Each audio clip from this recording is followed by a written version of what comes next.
want to listen. Are you not entertained? Is that why you are here? Zip, don't get scared.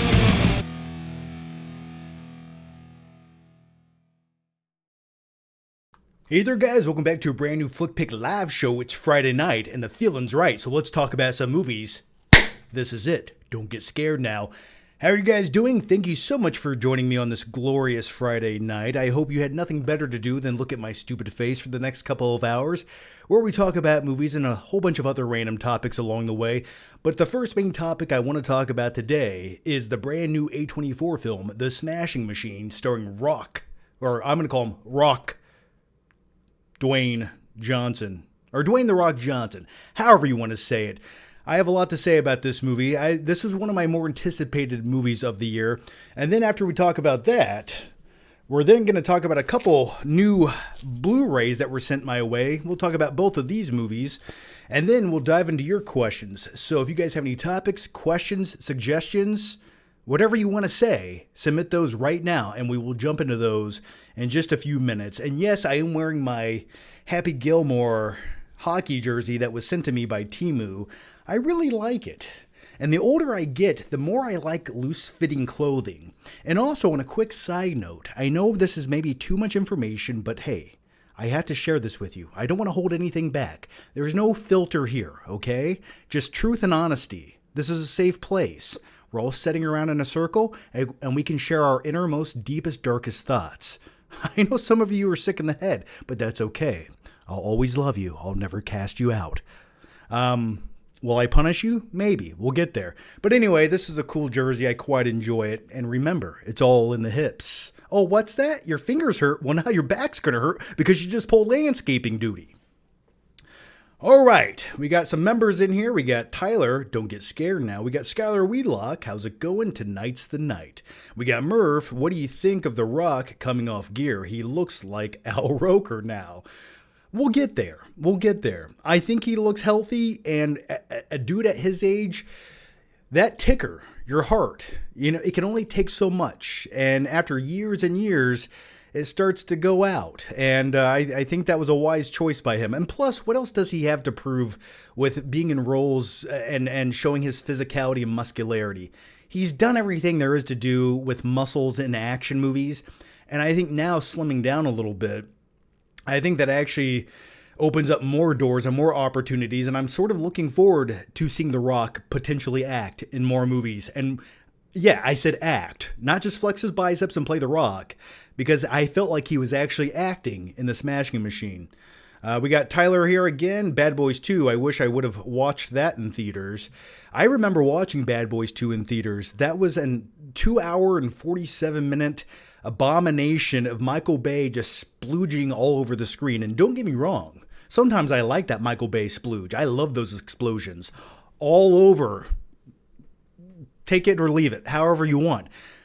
But I will say this, as much as I enjoyed the first Bad Boys movie, the second movie, I remember it just felt like a movie that would never end. And the plot just, there wasn't much to the plot, but somehow it took almost 3 hours to tell this story. And then at one point, they hijacked Dan Marino's car, and then in the final act, you just see Will Smith and Martin Lawrence driving down the shacks of Cuba through these people's houses that have no money. They just literally live in shacks. They're just driving through their houses in big yellow Hummer H2s, just destroying their livelihood with no concern for their safety or well-being. Why? Because they had to catch a couple drug smugglers. They're two dudes on a mission, and they got to catch the bad guy. Anyway, I think I answered that question. But anyway, how are you guys doing? Thanks for joining me once again. And feel free to get those questions in, and we will get to them. But first, what do you say we talk about the brand new A24 film, The Smashing Machine, starring The Rock, Dwayne The Rock Johnson. I'll get it right one of these days. Now, when it comes to The Rock, I've been a huge fan since the late 90s. I remember watching wrestling back in the mid-1990s when he debuted as Rocky Maivia, and no one liked him. He got booed out of the building. There were signs that said, "Die, Rocky, die." And then slowly but surely, he became the number one heel in sports entertainment. And that's if you smell what The Rock is cooking. and I've been a fan since. So let's talk about The Smashing Machine. This is one of my more anticipated movies of 2025. I've been really looking forward to this movie because when it comes to gritty sports biopics, especially dealing with boxers or fighters or pro wrestling, I'm a huge fan of those.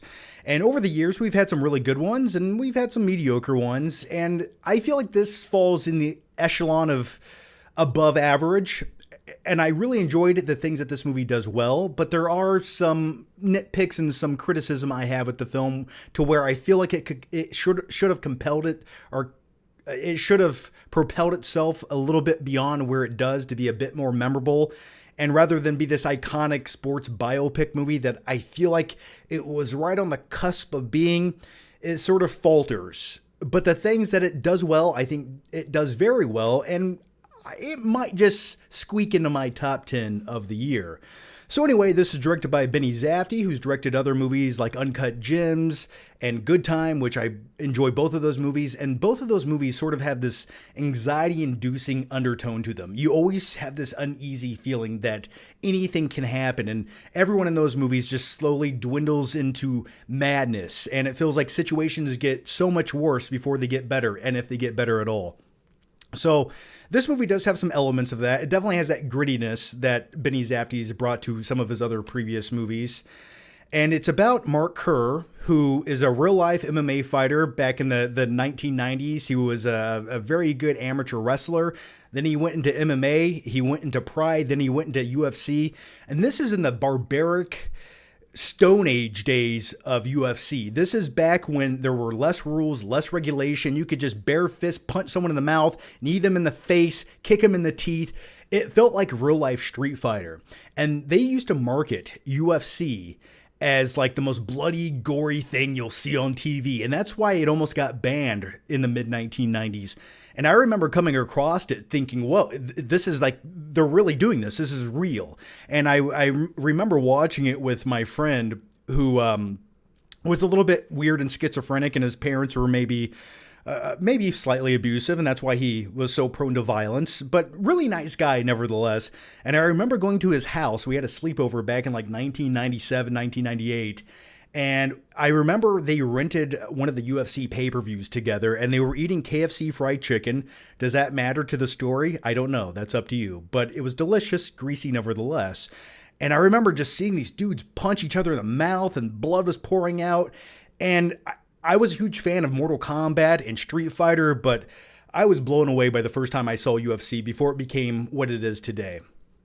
But anyway, Mark Kerr was one of the first fighters in UFC, one of the most prolific early MMA fighters. And the dude looks like a real life superhero. He's jacked to the gills. His trapezius muscles come up to his ears. When you close your eyes and envision like an MMA fighter in a video game, it's Mark Kerr, okay? And the reason I say all of that is I truly don't think there was another human being on the planet that could play this dude other than The Rock. I really don't. As far as like the physicality, the actual muscular definition and vascularity, there's just no other actor I can think of that could play him. Maybe Vin Diesel if he was like 5 inches taller in 2000 and he took a little bit of human growth hormone. Maybe Vin Diesel. But I thought The Rock in this film, this is by far and away easily the best performance I've ever seen The Rock give on a big screen. And the biggest praise I can give his performance in The Smashing Machine, which is also based on a 2002 documentary that was on HBO, which I do remember watching 15 years ago, and it's a really good documentary. This film does sort of follow the bullet points of that documentary. But when it comes to The Rock, when I was watching him up on the big screen, just admiring his muscles, and my wife at one point said, yeah, I know they put prosthetics on his face, but did they put prosthetics on his body? And I'm like, no, that's his body. So that's a testament to him. And The Rock's been jacked for the last 25 years, except for recently where he slimmed down. But hey, good for him. He was buff for 30 years. He proved his point. What else do you have to say with your muscles that you haven't already? But when I was watching him up on the big screen, I genuinely forgot I was watching The Rock in this movie at times. I was so lost in the performance where I was like, that is Mark Kerr, because I'm very familiar with Mark Kerr. I've listened to him on podcasts. I've seen him in documentaries. And I think The Rock got his mannerisms down to a T. And when it comes to this real life dude, he's very soft spoken. He's a huge jack dude that weighs 280 pounds, but he's very soft spoken and very calm and very even keel. And he's very philosophical when he talks. He just seems like a gentle giant at times. But throughout the film, even though he is very gentle and speaks very softly, he does get a little pissed off from time to time. And I almost agree with him half the time when he's getting pissed off. For example, he gets in sort of like a fight with his girlfriend, played by Emily Blunt, at one point in the movie, and he just rips a door apart like it's made out of paper mache. And it was sort of, in my opinion, maybe slightly unintentionally hilarious, just how easily that door disintegrated under his power. And he's made many comments when it comes to MMA and fighting where there's a point when he's fighting somebody in the octagon where he can just feel them submit to him. He can just feel them becoming weak, and he just overpowers them. And I think that's a really interesting take. But anyway, as far as like the style and the tone and the technical aspect of Smashing Machine goes, this is like my type of movie, and I think it is the style that this movie should be for the most part. Once again, I do have some criticisms. And please share what you guys thought about the movie down below, and I'll dive into what you guys have to say in just a few seconds. But first, listen to me blabber on. This film was shot with 16 millimeter film, so it has this nice filmic grittiness to it, this warm glow, which I just love. If ever a movie was shot with 16 millimeter, I would enjoy it.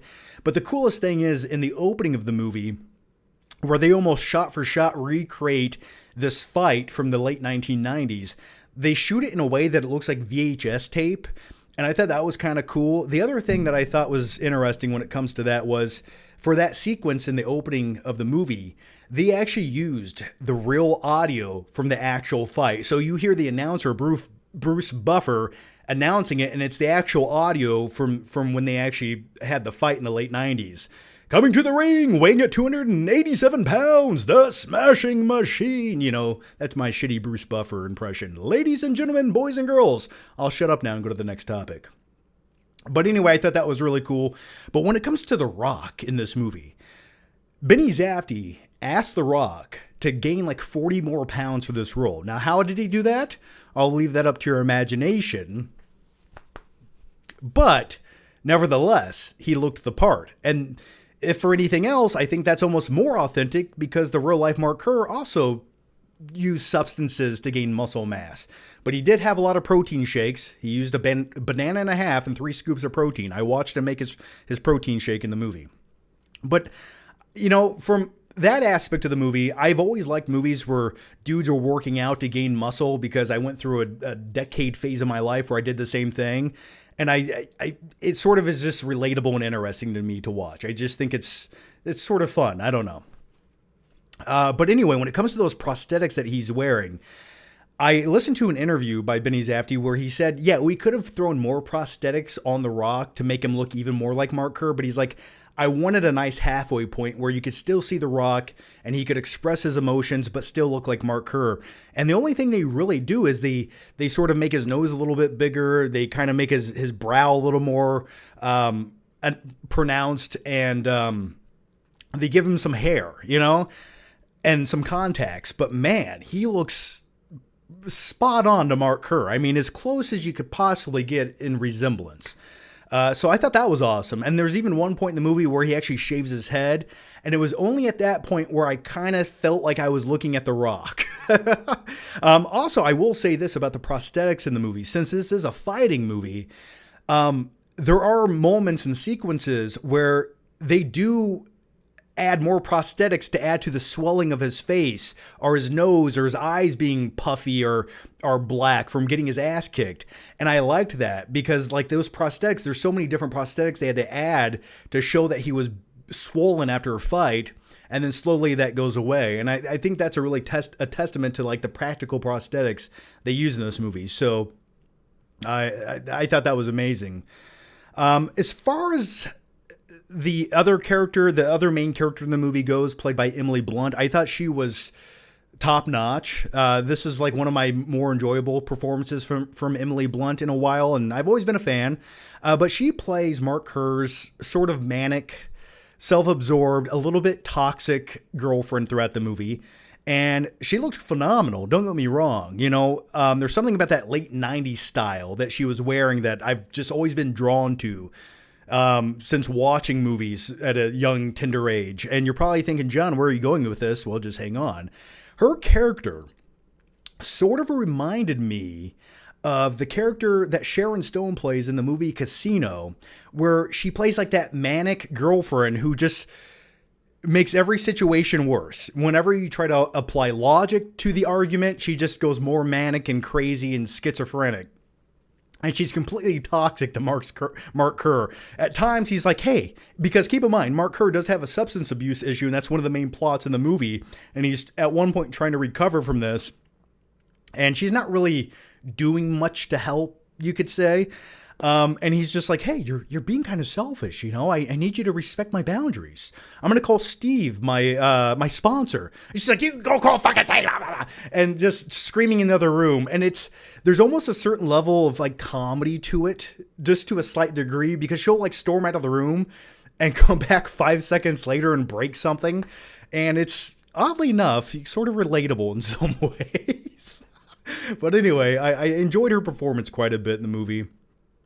Now, the one thing that I was a little taken back by in this film, and from an artistic standpoint, maybe it's brilliant, but the score of this film sort of has a jazzy vibe to it. Like, there's almost this jazzy sounding musical element throughout the entire movie.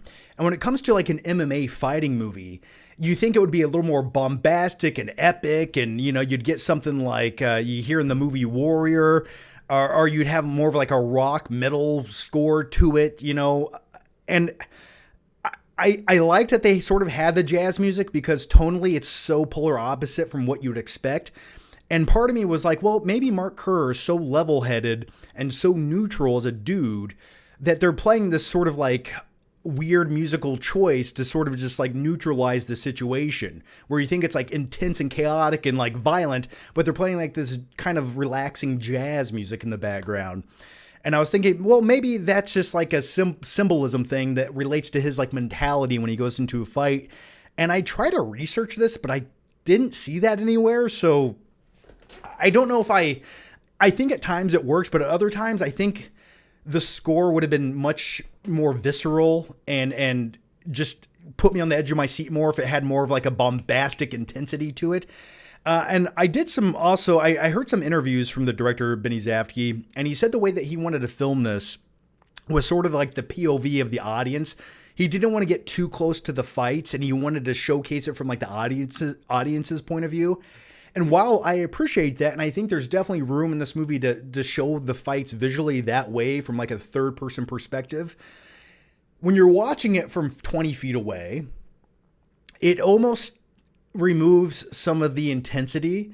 And I think for me, and this is just my personal preference, I would have liked to have been watching this movie in the theater and actually felt the punches as a viewer.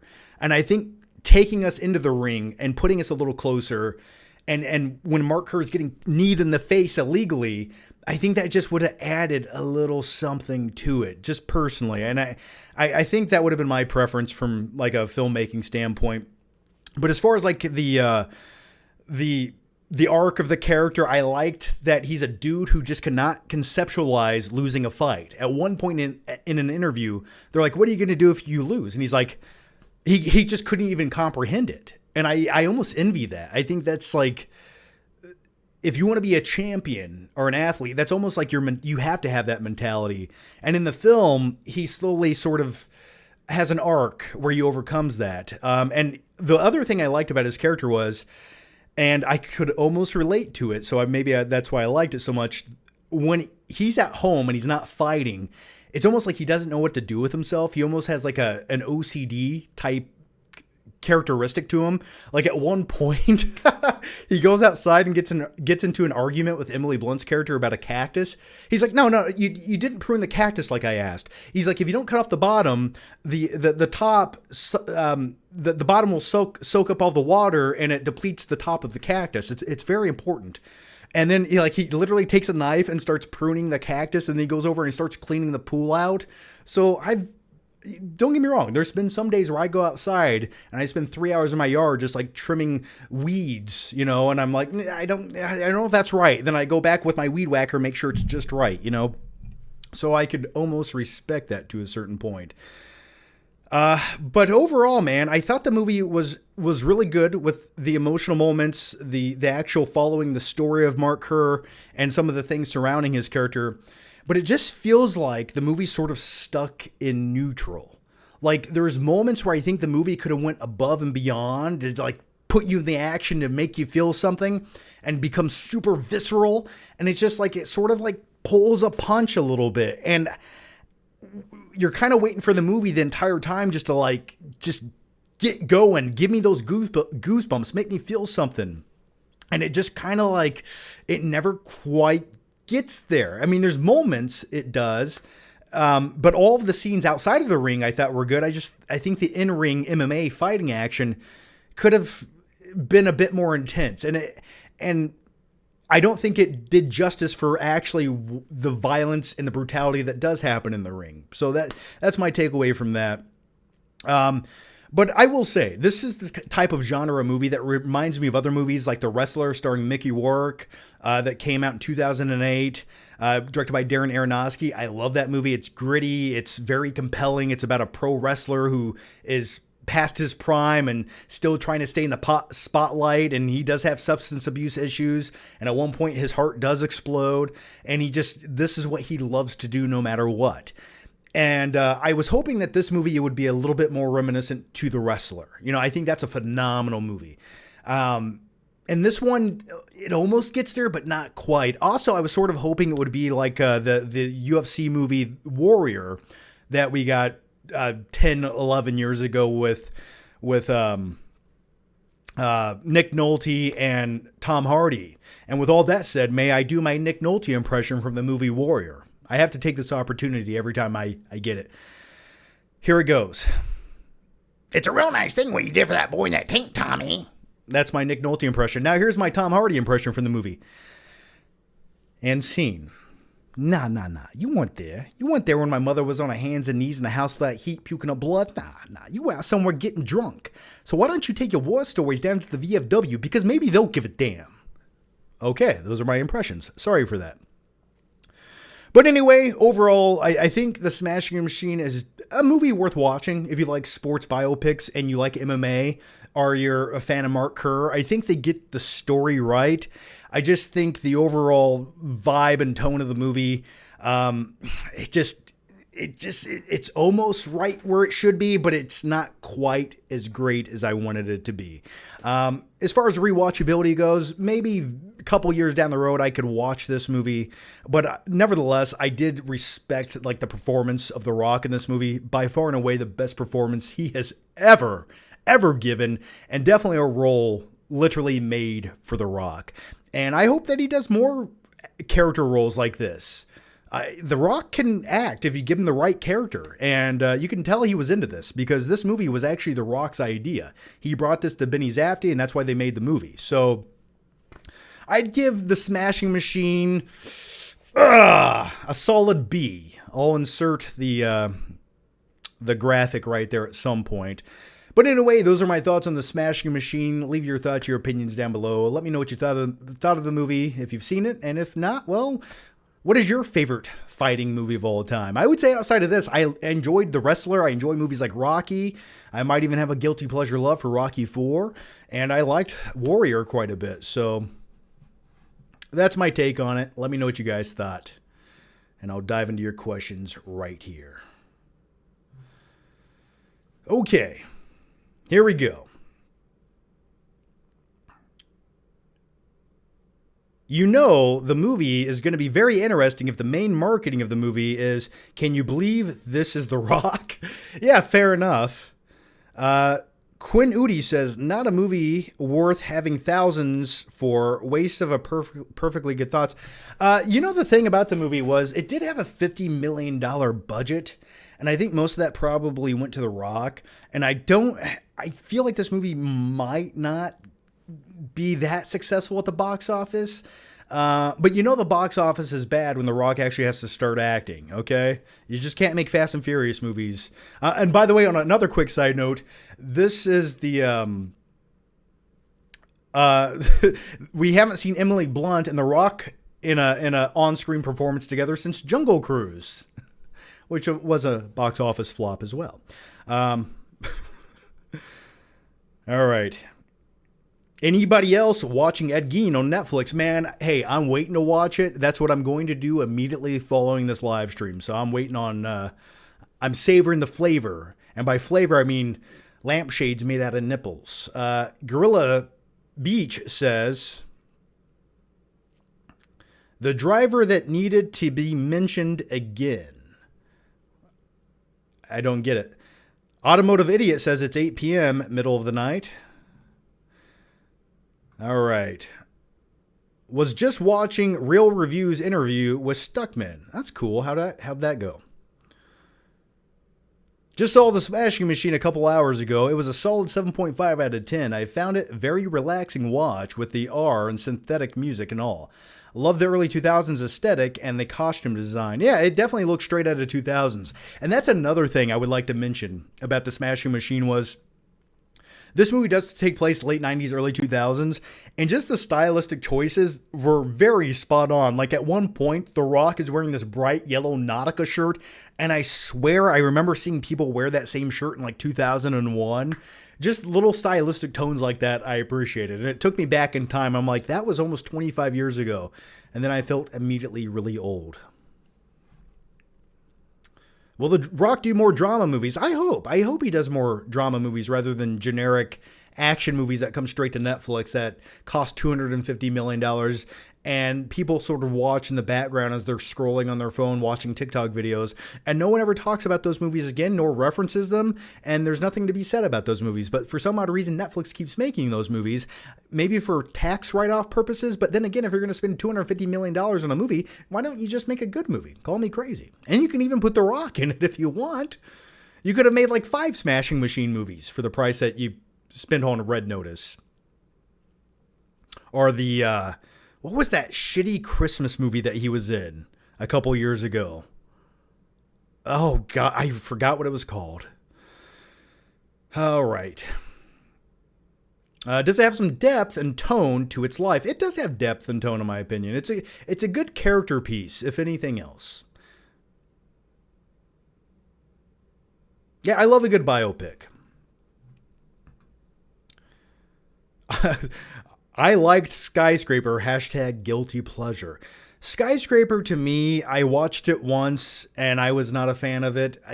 If they wanted to sort of make a modern day remake of Die Hard, then just do that. Don't do what this movie was that just so happens to take place in a skyscraper.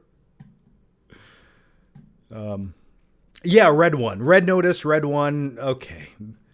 They should have just remade Jingle All the Way. You know, I'm not a pervert. I just wanted a Turbo Man doll. Just give me The Rock saying that. And with all that said, let's open up tonight's delicious caffeinated beverage, Goes Welch's Grape Flavor. Now let me give you a quick backstory on this as I open it up. Do you guys like those ASMR sounds? I know you do. I used to hate the flavor grape. Now I kind of like it. That's the backstory.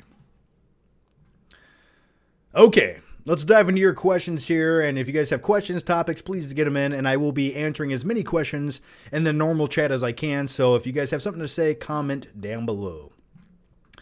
And by the way, if anyone has started watching the Ed Gein Monster series on Netflix, please let me know how you liked it. Is it good so far? Let me know.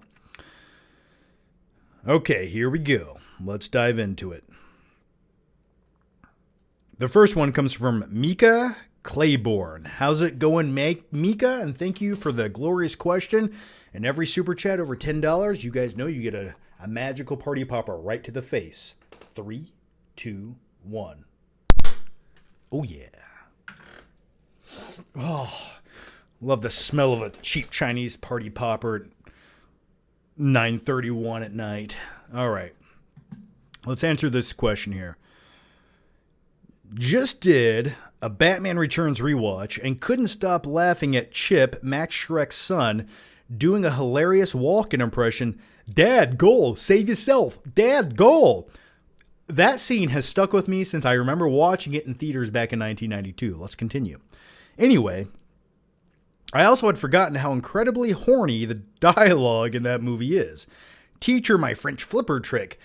There is something so provocative and yet sexy about Batman Returns. Every time I watch that movie, it just puts me in the mood. Not only to fight crime, but never mind. But yes, it is a very provocative and sexualized film.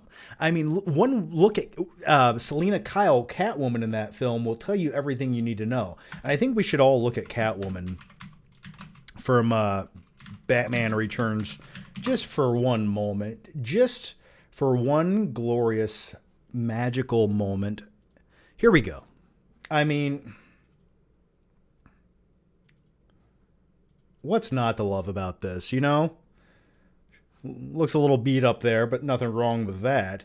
And the scene where she puts the bird in her mouth is just the most unnerving thing I've ever witnessed, and it's always stuck with me. But yeah, Batman Returns is phenomenal, but not as phenomenal as the shitty Christopher Walken impression that you see by his son earlier in the movie. But thanks for the question. Let's go to the next one here.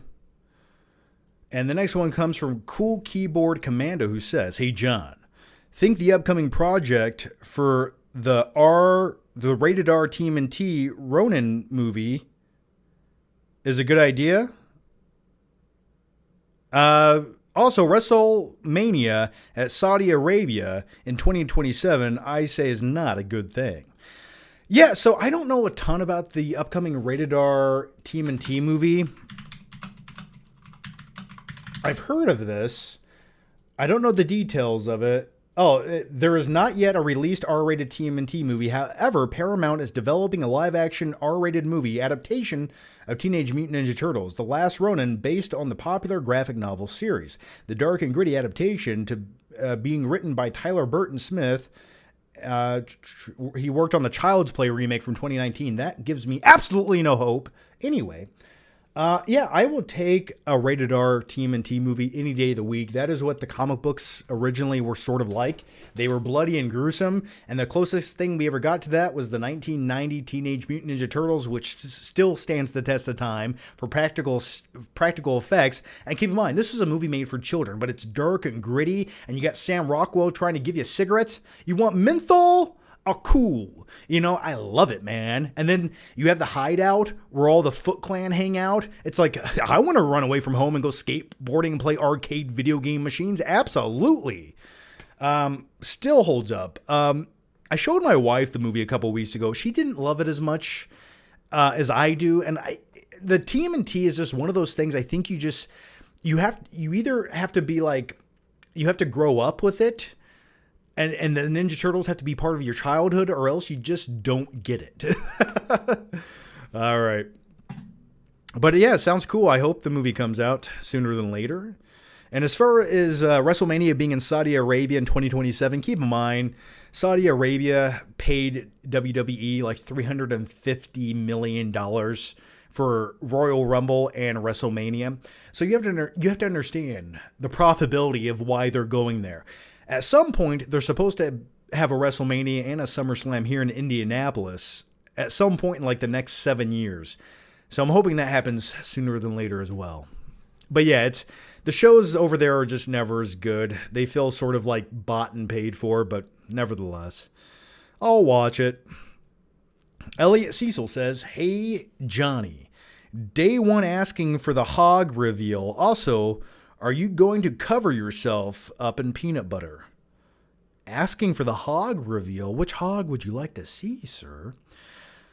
I don't even know what you mean by that. Oh, and by the way, Cool Keyboard Commando, I'm not going to leave you hanging. Thanks for the super chat. You also get a party popper. Where would you like this? Would you like it vertically or straight at your face? I'll do a vertical one. Let's scoot back.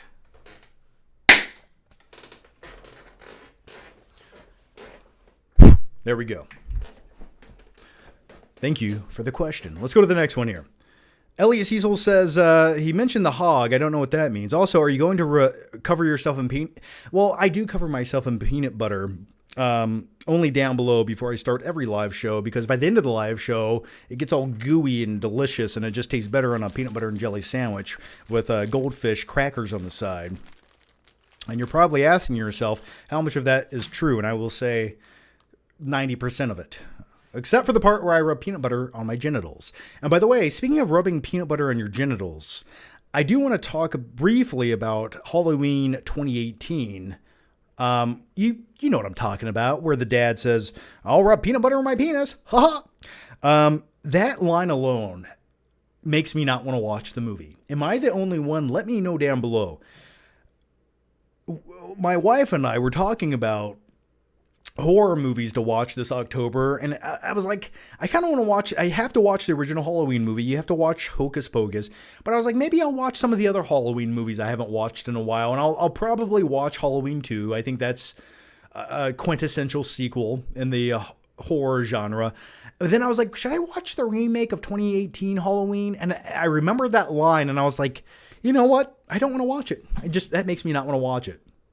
Tyler says hog equals third leg. I don't have a third leg. I don't know what you mean. All right, let's go to the next one here, you perverts. All right. Jesus Salcido says, "Hey, John, I know you are a Weekend fan, but I encourage you to listen to the Dawn FM. I think the album would be perfect for you because it gives 80 vibes."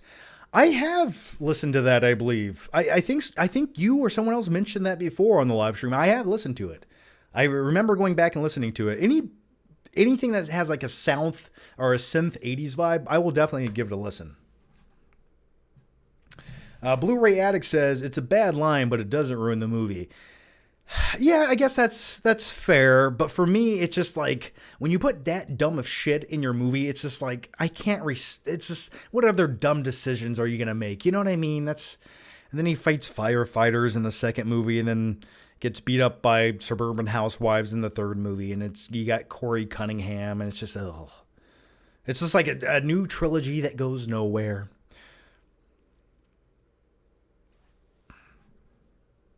Okay, the next one comes from InHomes25, who says, "Dear John, did John end up getting a John Deere letter in the movie Dear John? I've never seen it. Have you ever ate Deere John? It's Deere, a good lawnmower brand. You rock, John." I have a Craftsman riding lawnmower. I do not have a John Deere. I have eaten deer jerky before, but I've never eaten like actual venison where you cook it up in a skillet and eat it. I have no urge to eat a deer. I just don't. For some reason, it just does not compel me to eat it. I barely like the taste of chicken anymore. And turkey just tastes like iron. You ever get a turkey sandwich and you can just taste the irony of the meat? Anyway, but thanks for the question. Okay, the next one comes from InHomes25, who says, "John, I recall Night King 01 mentioning the Tom Hardy and James Gandolfini movie, The Drop. I've loved this movie for a while and recommend it as well. A very well-made, underrated little film that relies on the details to do the heavy lifting." That sounds intriguing. The Drop. I feel like I've looked this up before. I added it, The Drop movie. Oh yeah, I watched this. I watched this back in 2014, man. It's got Tom Hardy. He works in a bar or something. I vaguely remember the movie. I didn't remember loving it, but I do remember seeing it back in 2014, I vividly remember going to the theater to watch this. This was like the last James Gandolfini movie I remember. So I watched it. It just did not stick with me. So maybe I missed something. Okay, the next one comes from Skylar Wheelock. How's it going? Do you think Mark Kerr's story would have unfolded differently in today's MMA world? What do you mean unfolded differently? Do I think he would have been as prolific or as good? I don't know. That's hard to say. The thing about like the dudes that fought in MMA back in like the late 90s where there were less rules, more bare knuckle fighting, it's hard to say how they would hold up today, you know? And also some of the fighters today I think are more technical. I think their stamina might just be better. So it's hard to say. I don't know. Or maybe the dudes back in the 90s were tougher. I mean, there was some brutal shit that would go down in an octagon ring back in the 90s. Not to say there isn't now, but it was just you never knew what was going to happen. All right, the next one comes from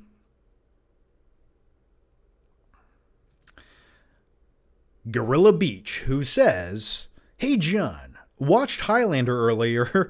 Still silly and great and over the top 80s. My girlfriend hated it. Which movie do you absolutely love you cannot convince your wife to like, and vice versa?" Oh, man. I just mentioned one earlier, TMNT. She respected the prosthetics, but it just was one of those movies I could tell did not quite connect to her. And it's hard, it's hard to see grown prosthetic ninjas that live in a sewer raised by a rat eating pizza and fighting the Foot Clan. Robosaki. It's hard to get into that when you're already, 30 years old. I get it. There's a lot of rom-coms that my wife watches with Amanda Bynes that she's like, that's such a good comedy movie. I grew up watching it. And I'm like, that's straight to DVD junk. I'm sorry. but we all have special movies deep in our hearts, don't we all? So I'd say those are a couple. I'm trying to think of like another weird movie I've tried to show her that she didn't love. She usually enjoys elements about everything I show her to some degree, but I'm trying to think of something like that just did not connect whatsoever. I am waiting to show her Lost Boys at some point very soon. So I will show her the Lost Boys. So I'm curious if she likes that.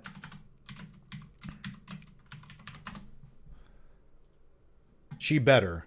I mean, I tried to explain the saxophone guy to her, and it's really something only visually you can comprehend. I mean, when you say the saxophone guy covered in 5 gallons of P. Diddy baby oil, just playing that saxophone like his life depends on it, it is one of the most quintessential scenes in cinema, and I'm really hoping she enjoys that. I still believe. Let's go to the next topic. Okay. And the next one comes from, and thanks for the question, Automotive Idiot, who says, I woke up in the middle of the night, and I hate waking up in the middle of the night. I see John is live. I am happy. Well, where are you at that it's the middle of the night? Are you in the UK? Are you down under? Wherever. But thank you for the question. And you know what I do when I wake up in the middle of the night? First, what I do is I urinate. And when I wake up in the middle of the night and urinate, I always make sure to sit down because my leg strength is just so weakened in the middle of the night that you have to sit down to pee. And I find sitting down when you have a good pee is just so much more therapeutic. Not only can you focus, it requires less aim, but you can just really relax and get out every last drop. And if you want to scroll on your phone, that is your right. But then what I also do is I immediately go to the fridge and I get cold water. There's nothing more delicious or more hydrating at 3 o'clock in the morning than delicious ice cold water. And I stand by that. So first you drain, then you rehydrate, and then you go back to bed. But in your case, you can listen to me for the next 2 hours, ramble on about movies and other random shit. So thank you for joining me. Let's go to the next question. All right. Clark Ingleton says, I just watched The Driver the other week for the first time and can confirm it's pretty awesome. Have you seen The Holy Mountain, a Notorious movie? I have not watched The Driver yet. It's been on the to-do list for about 2 years. What is it called? Holly Mountain? I'll look it up. Holy Mountain movie. What is this an anime movie? So is this the movie you're talking about? This anime movie right here? Or is this it? This anime movie? Or is this it? Is it this live action weird 80s dark fantasy movie? What the hell is that? What is going on here? What is that guy? I like it. It's a Quaker with 2 goats. I love it. Okay. What is this movie about? And Alkheim, what? Leads a group of 7 people representing the negative aspects of 7 planets to a sacred mountain where they can achieve enlightenment. Oh my God, it's a movie about a cult. Okay. It sounds intriguing. It definitely sounds intriguing and a bit trippy. What do they do with the goats? That's my only question. Let's go to the next question. Do I want to know what they do with the goats? Yes, I do. All right. The next one comes from Quinn Udi. How's it going? Recently rewatched Solo and forgot about how much of a Star Wars fan fiction it felt like. Since you didn't review it, thoughts on Solo? You rock, John. Well, thank you for that, Quinn. Dude, I watched Solo one time in theaters and thought it felt like the most disingenuous, commercialized movie that just was capitalizing on the name of Han Solo. Don't get me wrong. I think had it been handled a bit differently. Now, first and foremost, the movie was basically the directors... Phil Lord, I think, were the directors. Then they left, and then Ron Howard came in and did reshoots on the movie. It just felt like a mess. And the dude that they got to play Han Solo, no matter who you get, it's just gonna feel like someone's doing a shitty Han Solo impression. It just felt disingenuous to me. Maybe there's something that could have worked as a Disney Plus prequel series or something like that.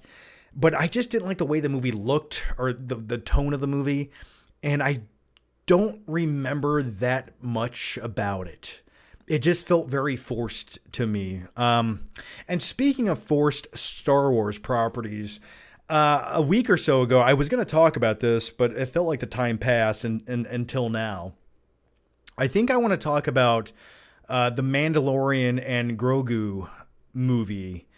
And that trailer may just be the worst trailer for any Star Wars movie I've ever seen in my life. Now, I'm a dude who likes the first season of Mandalorian. I like the second season of Mandalorian. But why does this movie that probably cost, I don't know, $150 million or what have you, why does this look just like a trailer for the Mandalorian series on Disney Plus? This does not look like a feature-length film. The color grading doesn't look up to par. The visual effects look very blah and soft looking and overblown and just flat. And nothing hit in the trailer. Like at the very end, you see a little prosthetic Grogu walk by and go and walk by the screen, and it's just like, that's how you're gonna cap off the trailer.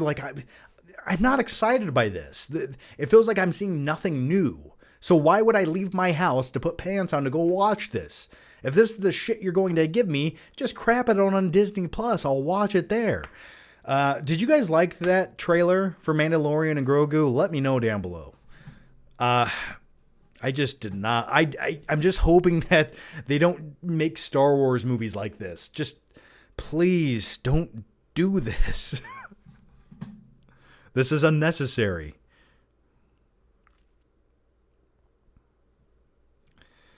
Okay, the next one comes from Quinn Udi as well, who says, is it fair to compare Dwayne Johnson to Arnold? I think The Rock was sort of like the modern day embodiment of Arnold when it comes to a big iconic action star that has amazing muscular definition and 21-inch biceps. Yeah, I think that's fair. But I will say this. I think Arnold embodied something that The Rock just could not do and not many other people could do. I mean, Arnold is just a one-off. That Australian accent, his vibe, his bombastic action movies. So I think it's fair to make the comparison, but I think, Arnold's a bit more iconic in his roles because there's a lot of movies that The Rock starred in where it kind of feels like, yeah, he's just like generic action guy. But the movies that Arnold starred in, it felt like no one else could replicate that. What's the matter? Pushing too many pencils? No one can say a line like that. Cyberdyne Systems will come online July 7th, 1997. No one else can deliver a line like that. Let's all be honest with ourselves. Night King 01 says, all I hear about The Smashing Machine is that it's either a typical sports drama with good performances or a generic, uneven, and rather stale one with one great performance. Maybe there wasn't enough story for the whole film. Yeah, you got to understand, it is a biopic, and the story does feel a little stretched out, and it does focus on a few other side characters. But I think the main character study about Mark Kerr and the performance with The Rock and just the vibe of the movie and Emily Blunt's performance, I think it's a movie worth seeing. I really do. Is it going to be the best sports biopic of the last 20 years? No, it's not going to be that. But I think it's a fine movie if you're into that genre.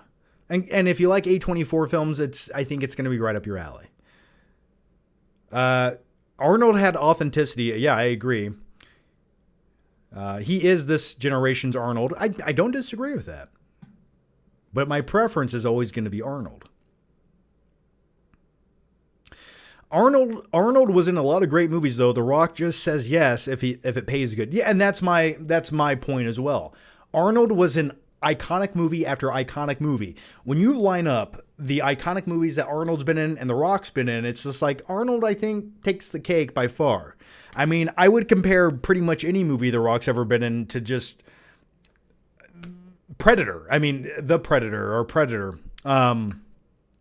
And I don't think any of The Rock's movies are better than that. Or T2 Judgment Day. Or Terminator.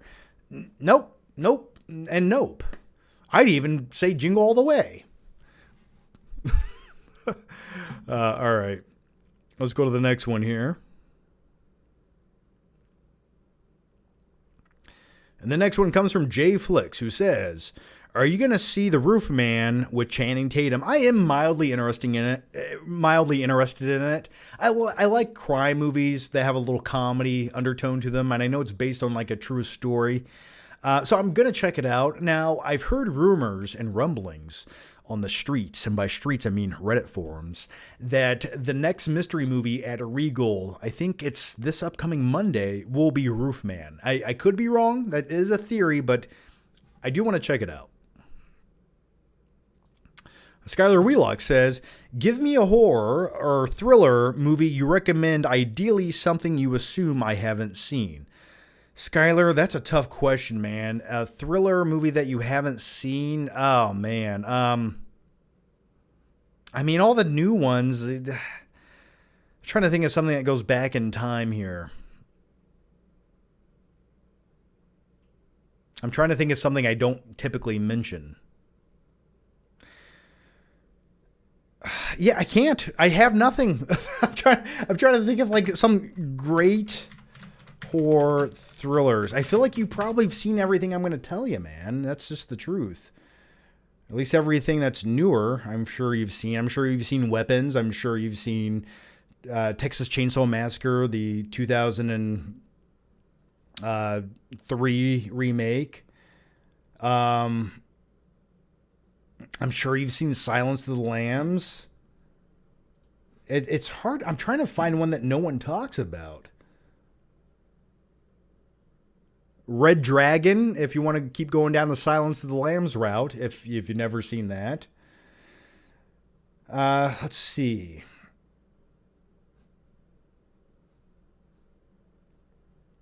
I'm sure you've seen Quiet Place. Oh, these are such terrible recommendations from people. Let's Go to IMDb. Let's see what they have to say. They have 28 Years Later, Heretic, The Conjuring. Let's find something a little more off the beaten trail. If you guys have recommendations to like an unknown, not talked about horror thriller movie, please let me know down below. Watch Irreversible. Watch that movie. That's a nice little French film to watch with the family.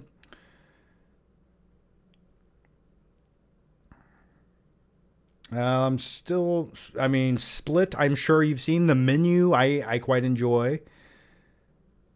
The Witch, some people like it. I'm not the biggest fan. Zodiac.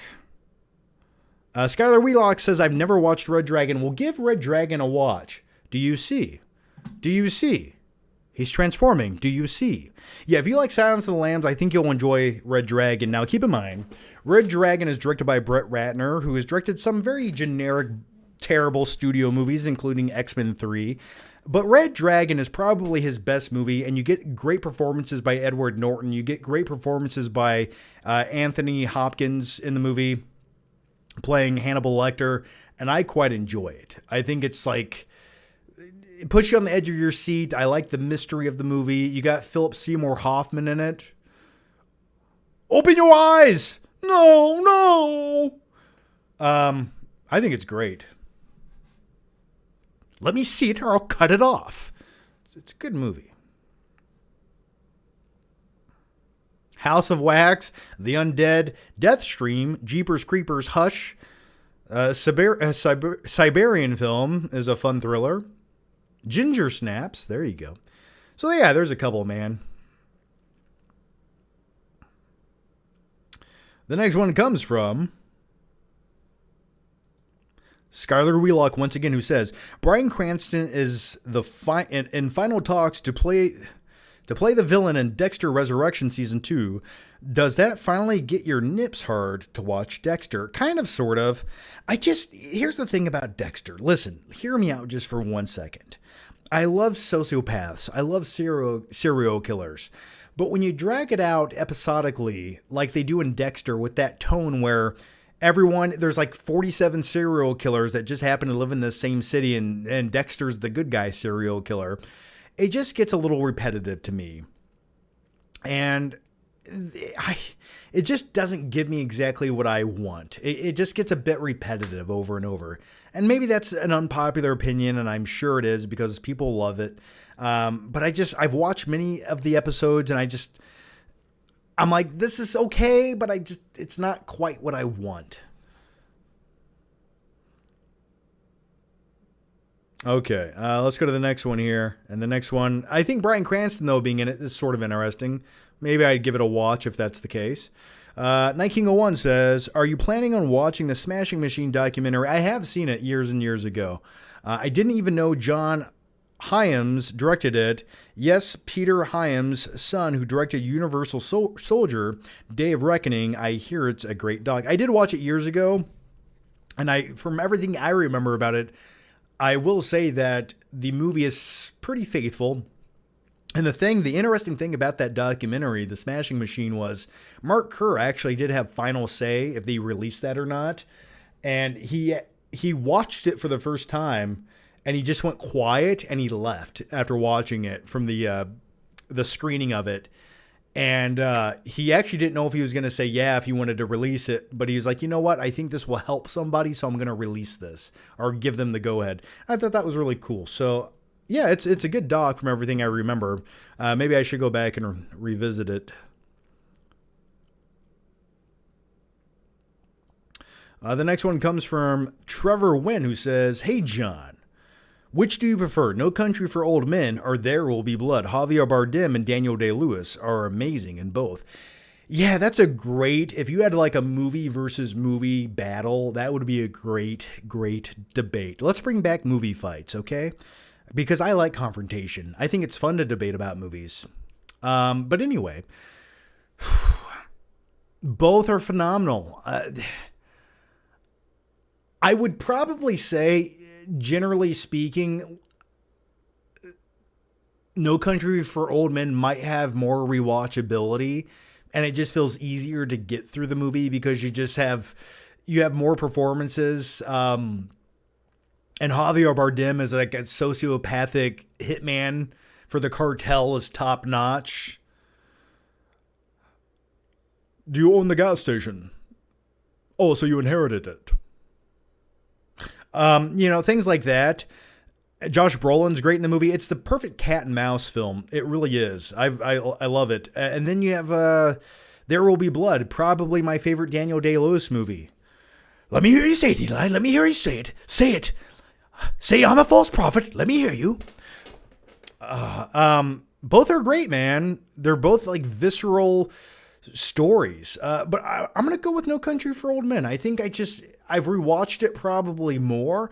And the funny thing is, I went many years without watching that movie. The first time I watched it was like 2015, 2016. I know. For some reason, I just skipped over it. And I was so mad at myself when I did watch it. I was like, what? You had 7 years to watch this, dumbass. Why didn't you do it sooner? So I think my personal preference is No Country for Old Men. What do you guys think? Which one do you like more? No Country for Old Men from Big Don. Hey, John, what is your favorite movie of 2025 so far? I'm undecided what my favorite movie of 2025 is. Maybe it'll be Avatar Fire and Ash. I'm not quite sure. I'm going to have to... I don't know. I will tell you this. I think my favorite superhero movie from 2025 is probably Fantastic Four. I think that is my favorite superhero movie of the year. I did like the movie F1 when it comes to like just easy to watch dad action movies. But as far as my favorite movie of the year, I'm not sure yet. I'm not. I'm waiting for the year to cap off to know.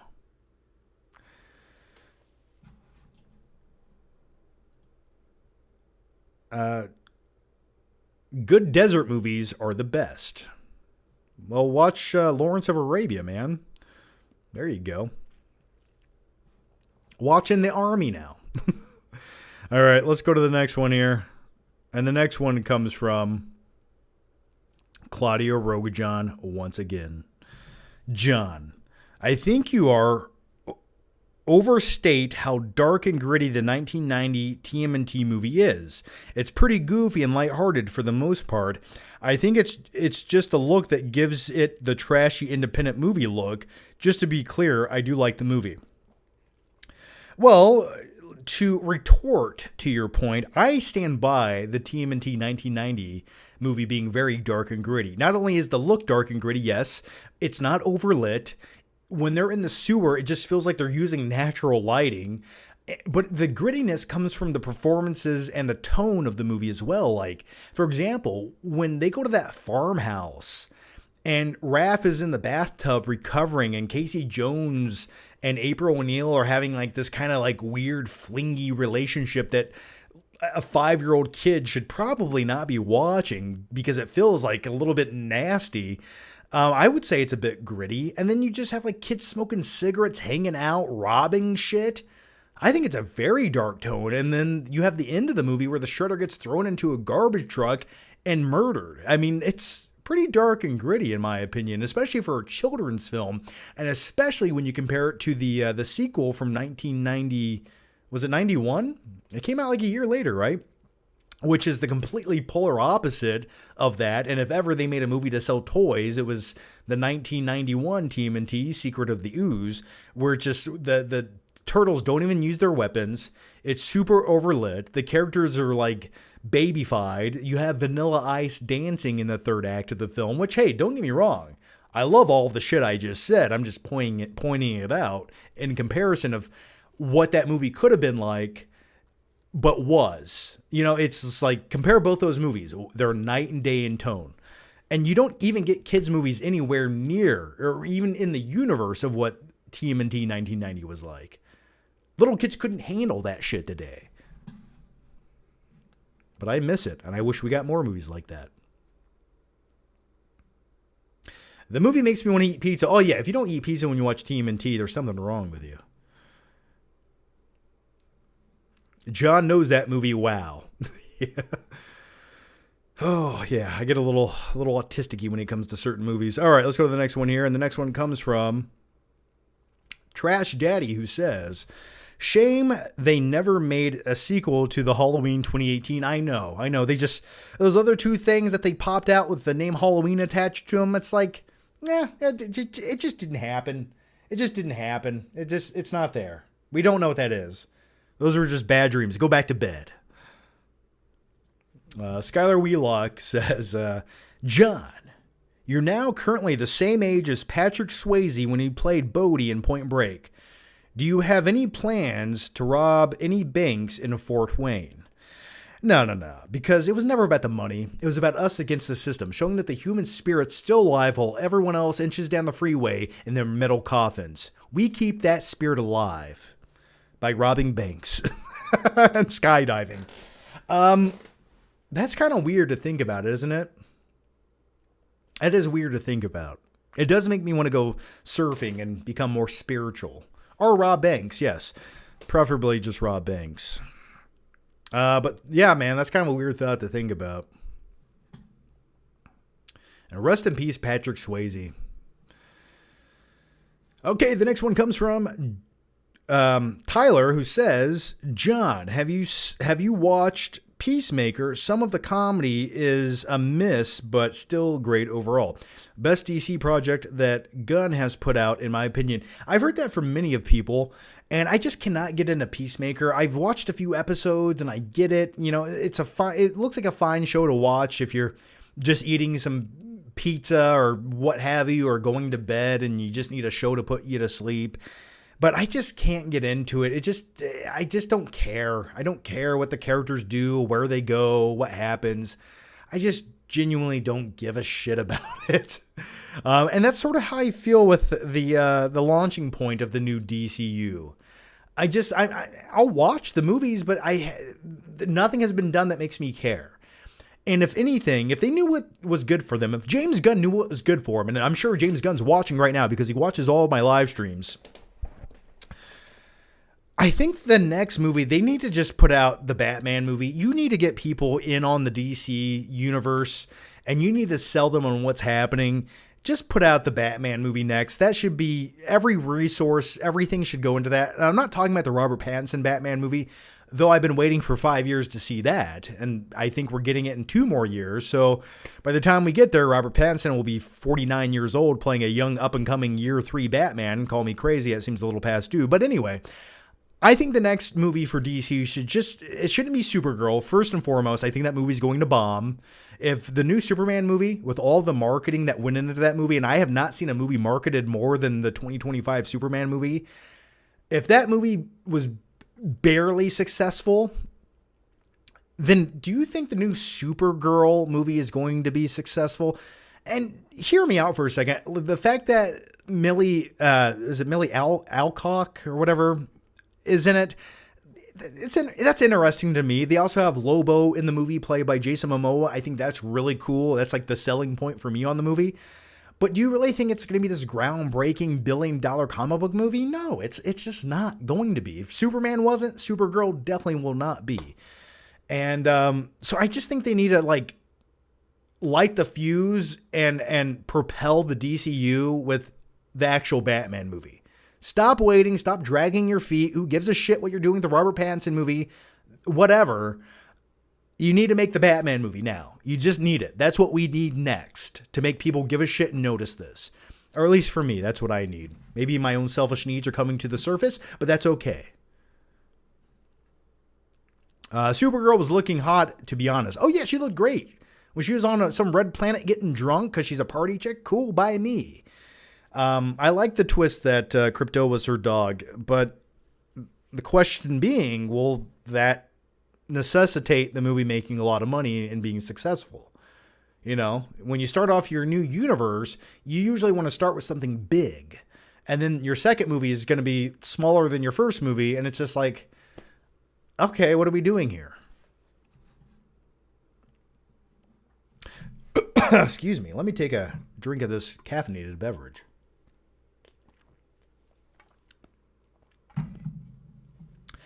Tyler says, agreed. Waiting on that Batman movie. Yeah, me too, man. I've heard that originally they were going to do Batman the Bold and the Brave, where you have an older Bruce Wayne, where he has his son Damian Wayne. And now I'm hearing rumors that they might not go that route.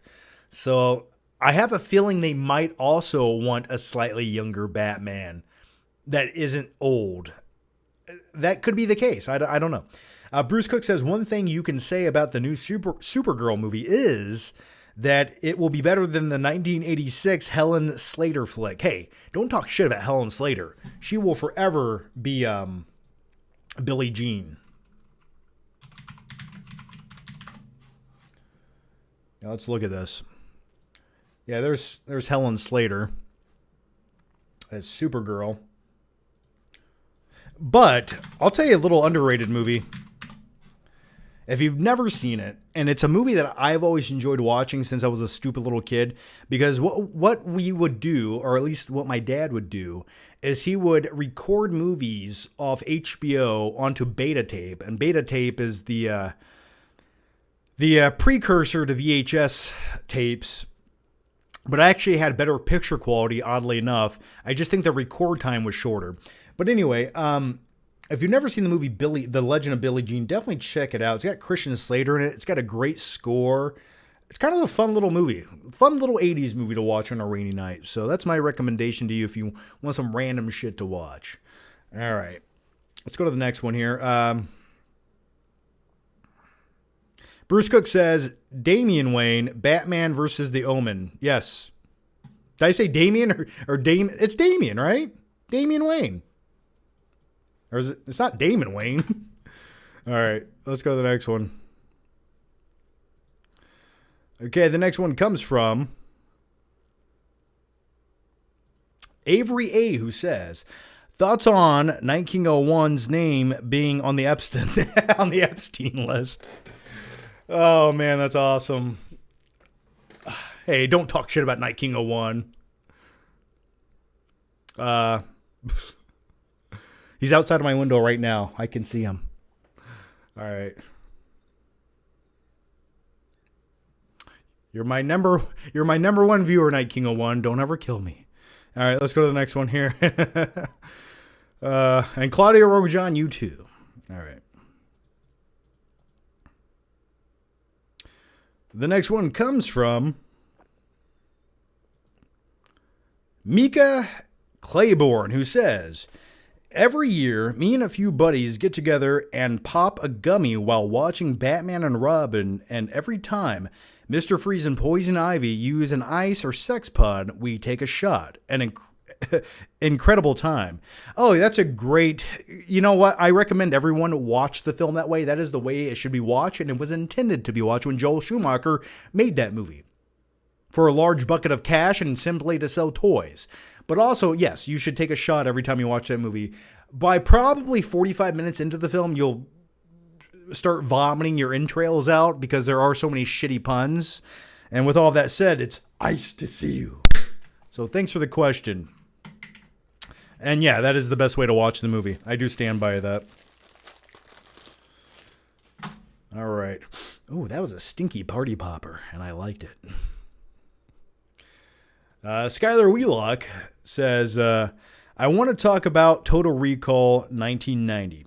I miss when movies took risks like this, when studios let things get messy, violent, and smart at the same time. It's just not as fun. It is iconic. Total Recall. Yeah, Peter Verhoeven movies, man. That sort of style and vibe where you could just go kooky and crazy with practical effects, and it was just bizarre and weird, but you still had like compelling characters. Screw you, and they go to Mars, and you have Sharon Stone just all sweaty and spandex in the beginning of the movie working out. And you had muscles and just weird, bizarre shit. Yeah, I miss that time. Like movies like RoboCop. Why can't we get movies like that?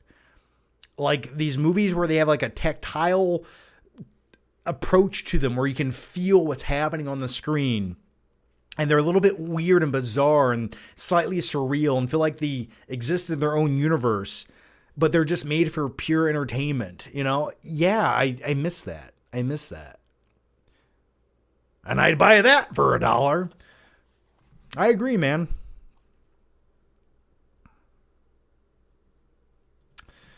Night King 01 back again says, what's going on here? Why are people finally backing me up on the driver?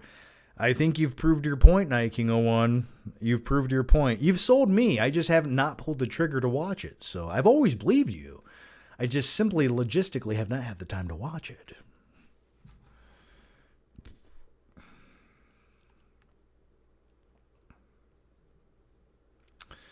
We'll always love you, Night King 01, now and forever. It's the Paul Verhoeven effect, Showgirls. You know what? I have not seen Showgirls since I secretly watched it on Showtime at like 1 o'clock in the morning at my grandparents' house in 1997. I should probably revisit it. Gorilla Beach says Starship Troopers. Yeah, Starship Troopers is a great time. But then you had Denise Richards in that movie just like being the worst girlfriend ever. Bye, Johnny. Have a good time in the military. I'll love you forever. And just instantly falls in love with some other douchebag. Like, come on.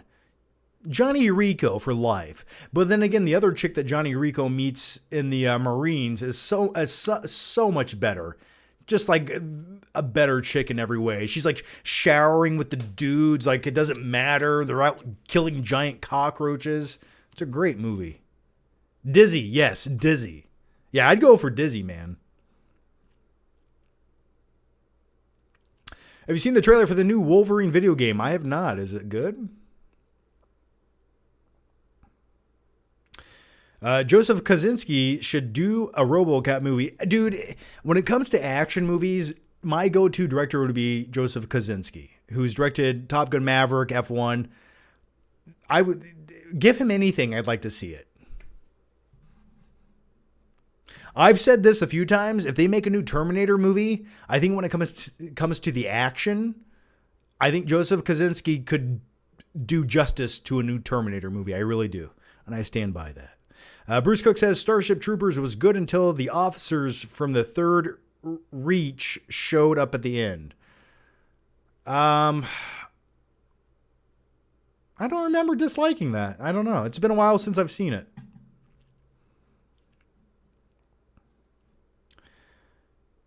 All right, let's go to this one here. The next one comes from Andy Kumar, who says, are you about to star Blazer starring Justin Long and Sydney Sweeney, directorial debut from Loose Hassel? Yeah, I don't know, man. Is Loose Hassel a joke? I'm not cool enough to keep up with this shit. I don't know what the kids are talking about nowadays. Anyway, is this even a real movie or is it fake? I don't know. I see Star Blazers from 79, but I don't know. I'm not picking up the joke if you're putting it down, man. I'm sorry. I'm too old for this shit. Clark Ingleton says, but if it has Sydney Sweeney in it, I'll probably watch it. And by the way, on a quick side note, I just did finish watching Euphoria Season 2. I'm all caught up now. I'm waiting on the third season supposedly next year. But Sydney Sweeney in Euphoria, top notch. I like her character Cassie. She's just slightly psychotic. Okay.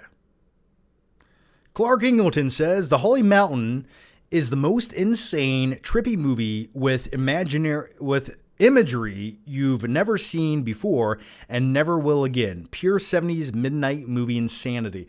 You sold me, Clark. You sold me. I'm intrigued by it. First you had my attention, now you have my curiosity. So I will definitely look into it. I'll add it to the list, right behind The Driver. I will watch it at some point. Is it streaming on anything? Let me know. Yeah, it sounds cool. All right, we got one here from Caleb, who says, John, a friend I know, I took 800 milligrams of pure THC and feel fine. Their wife took 5 milligrams of shrooms We had some interesting sex talk and are now going to play Fortnite before I watch a horror movie. Any recommendations? That's completely up to you. I'm going to say just watch The Substance. I think it'll be more profound and gross under the influence of narcotics. But that's awesome, man. 800 milligrams, that would kill a goat. That would literally kill a baby goat. So good for you. Go outside and look up at the moon and really pay close attention to it. I want you to really stare at the moon and ask yourself, is this real? And if so, how is it there? And why is it there? And did we actually go to it? And if so, why have we not been back since 1972? Or taken a detailed picture of the landing sites? I want you to ask yourself all of these questions and look beyond the moon. Look at those balls of burning gas billions of light years away and ask yourself, why do they exist? Why are they there? Why are we here? How do we stick to this giant rock spinning through the void of space? I know it's called gravity. I understand those things. But why and how? That's what I want to know. What is the point of this? Is there a point? Is this a simulation? I don't know. But just start by watching The Substance first. Let's go to the next question. Take my strong hand, child. I kind of want to watch Scary Movie too. What movie did you watch the most in the theater? Too Fast, Too Furious, or Nightcrawler? That's a great question, man. I saw Too Fast, Too Furious in theaters. By the way, Caleb, thank you for the question, Caleb. You get a party popper. You know what, man? I'm feeling a bit generous, and I'm feeling a bit feisty. I'm going to give you another party popper. I'm going to back up for this one. There you go. It's a good thing I'm wearing pants today. All right. Or is it? All right. Thanks for the questions. You know, when it comes to Too Fast, Too Furious, so the weird thing about that movie, if you guys don't know, and I've talked about it before, maybe too many times, but I watched Too Fast, Too Furious in theaters probably like 5 times, and the reason is it just came out at this weird time when nothing else was coming out, and everybody that I knew that wanted to go see a movie just wanted to go see that movie. So every friend group I hung out with at one point went to see the movie. So I saw Too Fast, Too Furious too many times. I will say that, and it's just like not a good movie. And by the 4th time I watched it in theaters, I was like, this really is fucking shit. But whatever. So yeah. But the movie I've watched most in theaters,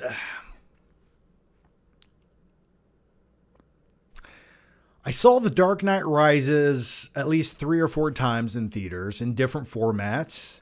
I saw The Dark Knight, I think, 2 or 3 times. I'm trying to think of something else I saw more. I have another weird movie I watched, I think at least 3 times in theaters as well. And for some reason, I see the worst movies the most in theaters. I don't know why that is. And I think they always come out at a dead zone in cinema where there's nothing else to watch, but you have to go see a movie with somebody else that didn't see the movie. I saw Blade Trinity like 3 times in theaters. Yeah, I know.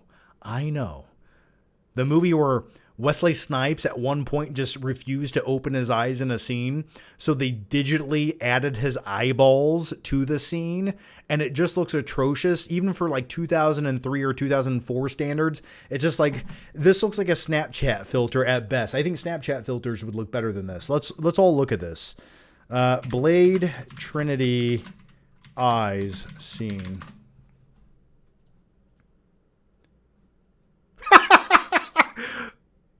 Okay. There it is, everyone. There it is. Look at those digital eyeballs. Those glorious digital eyeballs. Anyway, there's that. Okay. But my question to you guys, what is the movie that you've seen the most in theaters? Let me know right now in the chat. I'll see what you guys have to say. Saw Jurassic Park like 10 times in cinemas. Hey, that's a good choice. Nothing wrong with that one. I saw F1 8 times in the theater. Holy shit, man. I saw it twice. I saw it at a screening in Chicago, which was really cool. And then I saw it at the drive-in with my wife, which was kind of cool. GF Hostman says, I saw Star Wars Episode 7 5 times. Whoa. Cool Keyboard Commando says, I memorized 1990 TMNT.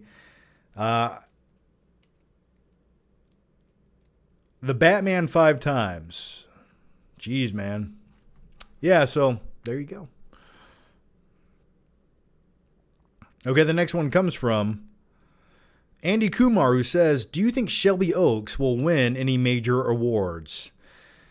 Honestly, I don't know what it would win. I really don't. I don't. No, probably not.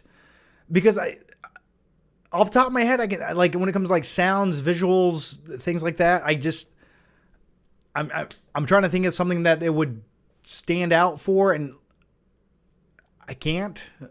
So probably not.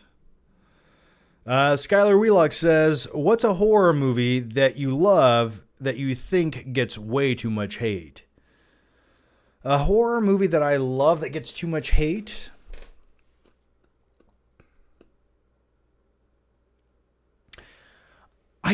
Well,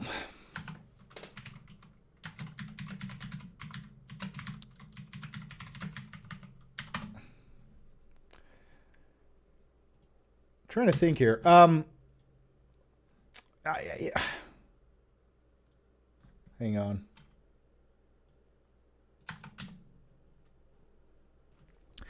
Yeah, I don't. That's a tough question, man. I'm trying to think of something.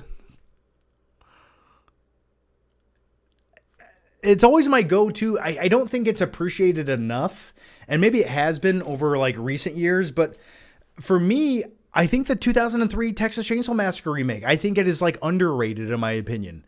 I don't think people appreciate it for how damn good and gripping and visceral and scary it really is. There's like nothing bad about that movie.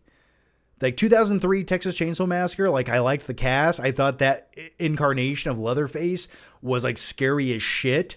When he's like chasing them through like the fields and in the meat packing plant, I think that movie was like done to perfection. It was better than it needed to be, and I don't think they've replicated it since. But anyway, yeah, if you guys have one, someone said Oculus. I was never a huge fan of Oculus. I just didn't think it was that scary for some reason. It just like, it didn't do anything for me. Josh Rivera says, I saw Endgame 5 times. I saw Endgame probably like 3 times in theaters. Went to see No Way Home like 5 times. I saw it twice.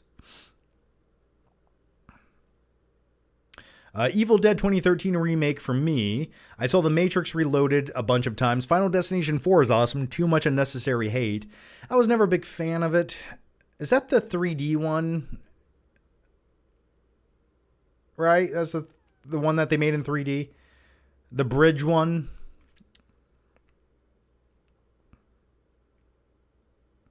Jason Takes Manhattan is fun and gets overhated. Let's talk about Jason Takes Manhattan just for one moment, which actually they filmed in Vancouver, Canada. I think Jason Takes Manhattan, once he gets to Manhattan for the last 30 minutes of the movie, because keep in mind, the first hour of that shit is taking place on some small rickety boat to save money. But once he gets to Manhattan, I think it's a lot of fun. I do. I just think overall, to get to that point, it's almost like hard to get through. But once he's in Manhattan, kicking over boom boxes and punching dudes' heads off, it's a good time. I'll tell you one horror movie I've always sort of liked, and I know it's shit. But that's okay. Freddy, Nightmare on Elm Street 5, I think it is, Freddy's Dead. And for some reason, that movie's always had a weird special place because I remember when it first came out in theaters, my sisters went to see it at the cinema with their friends. I was not invited because I was not a teenage kid. I was a stupid little kid. Why would you want to take your stupid little brother with you? I understand. But I remember watching it on like VHS as soon as it came out. And I thought it was like, I knew it was kind of weird and it was different, but it was so weird and different, I sort of enjoyed it. And keep in mind, this is the Nightmare on Elm Street movie where Freddy literally kills someone with a gaming pad. Game over. Like, I liked it. And then it had really shitty 3D. Anyway. The Dream Child is 5. Okay, is Freddy dead 6? Freddy's Dead is number 6. Okay, I'm sorry. Let me punish myself for my sins. There we go. Now we can all move on. John, do you like Predators from 2010?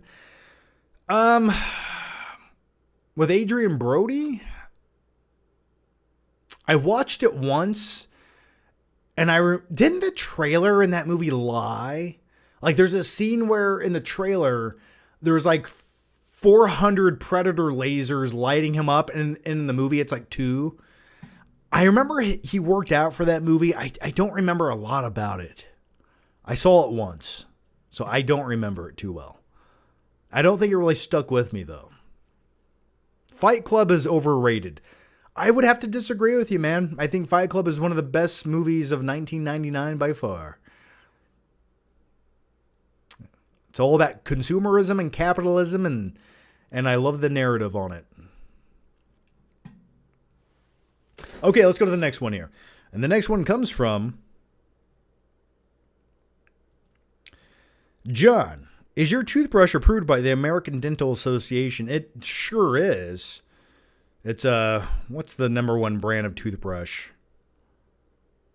Whatever that is, that's which one I have. I have one of those toothbrushes that vibrate with a little battery. I don't have one of those huge ones that you charge up, but I have the little cheapy vibrating toothbrush that has a battery in it that costs like $6. And that's enough vibration for me. You know what I mean? That's enough vibration power. Any more and it's like too much, Oral-B, you got it. Well, someone's a dentist. All right. I also use copious amounts of mouthwash.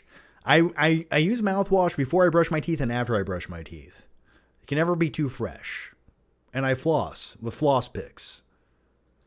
All right. Skylar Wheelock says, how do you interpret Spider-Man 3? To me, it feels like all the struggle of keeping your ego in check once you've made it is mishandling of success with the handling of success when all you've ever known is struggle. How do I interpret Spider-Man 3 as just being a bloated pile of boring garbage that I hate watching. That's how I've always interpreted it. But if you want to go to the deeper meaning, the philosophical meaning of Spider-Man 3, I think it really comes down to Topher Grace. But with all that said, I think more so importantly, it comes down to wearing eyeliner and becoming an evil version of yourself and then dancing in a jazz bar. Because that's self-expression at its finest. Or it's one of the biggest mistakes that you could ever make in the Spider-Man movie.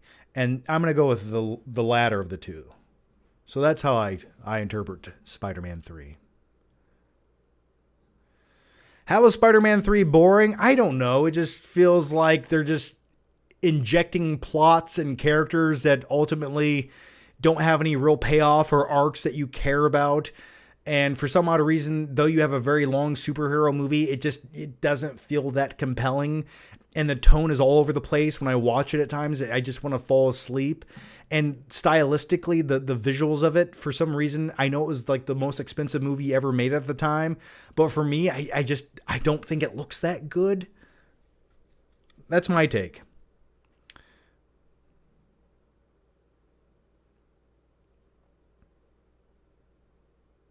I wish the Spider-Man 3 final fight with Sandman and Venom was longer, felt anticlimactic. Yeah, it did. It's just like, here's Spider-Man fighting in like a building that's under construction with a guy made out of sand. And I get the Sandman can be a cool character, but watching Spider-Man fight sand, I don't know. It just doesn't do much for me.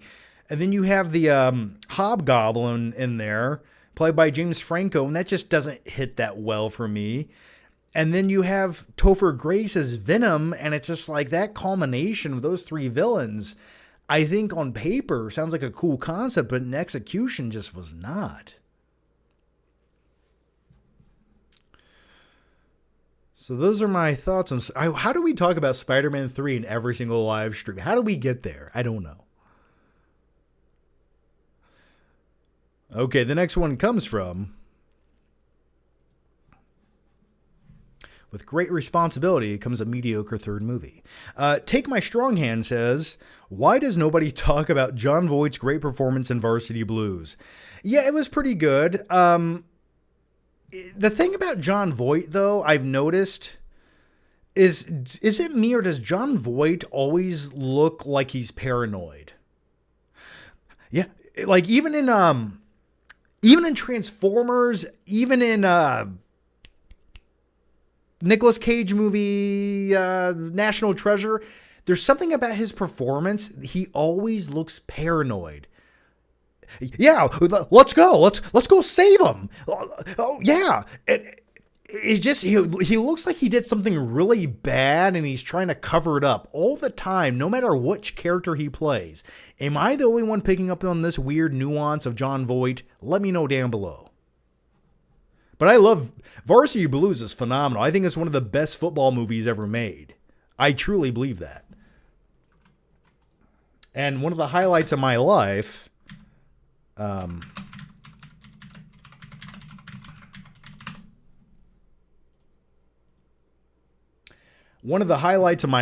was actually meeting Allie Larder, as you can see here.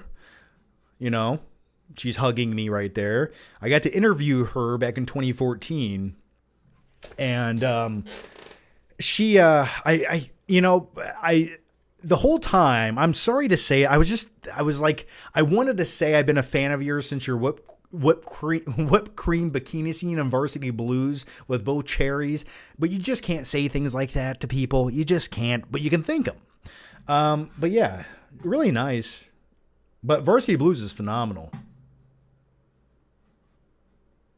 Fire that pigskin. Come on, Johnny, you can do it. I love it. Younger Jon Voight was way better. Yeah. He was also in Anaconda as the villain. I think Jon Voight plays a good villain. Every time he tries to play a good guy, I'm like, I just think you just seem evil. Evil feels like it's lurking underneath to me. So anyway. All right. Let's go to the next one here. And the next one comes from... Let's scroll up here.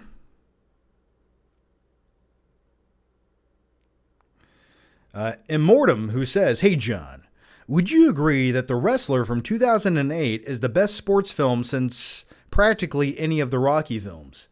That's a great question, and since we talked about The Wrestler earlier, I would say it's definitely in the top 5 or 10 in the last 20 years.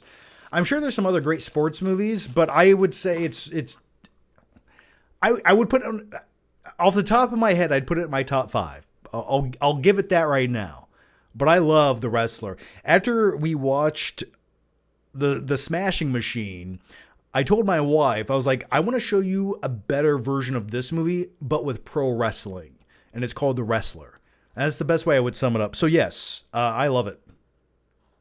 Mickey Rourke in that film, that's like the best performance he's ever given. Much like The Rock's best performances in The Smashing Machine. So with all that said, epic elbow drop. It's Ram Jam time. That's his finishing move in The Wrestler.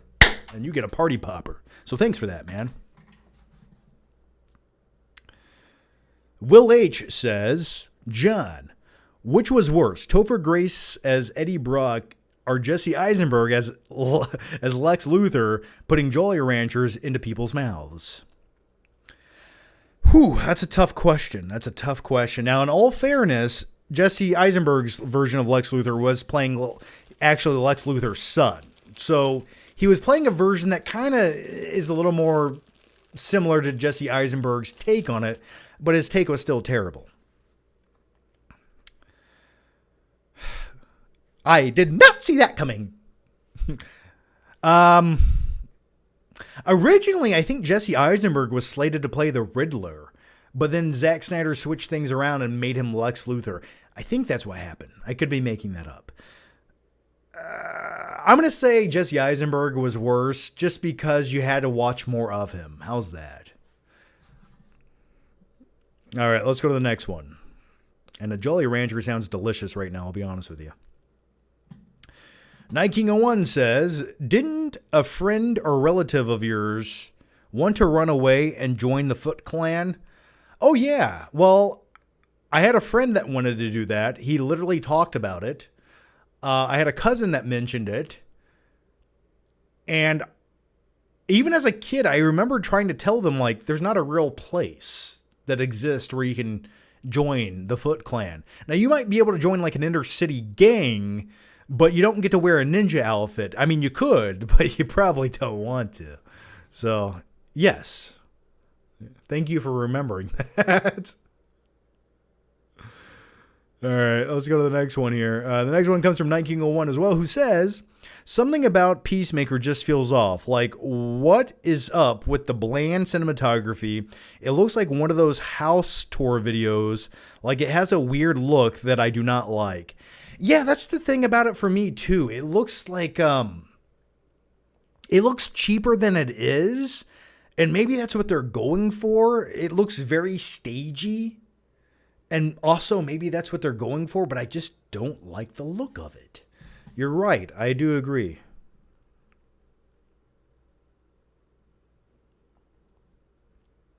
Have you seen the Toxic Avenger remake with Peter Dinklage? I have not. I have not seen it.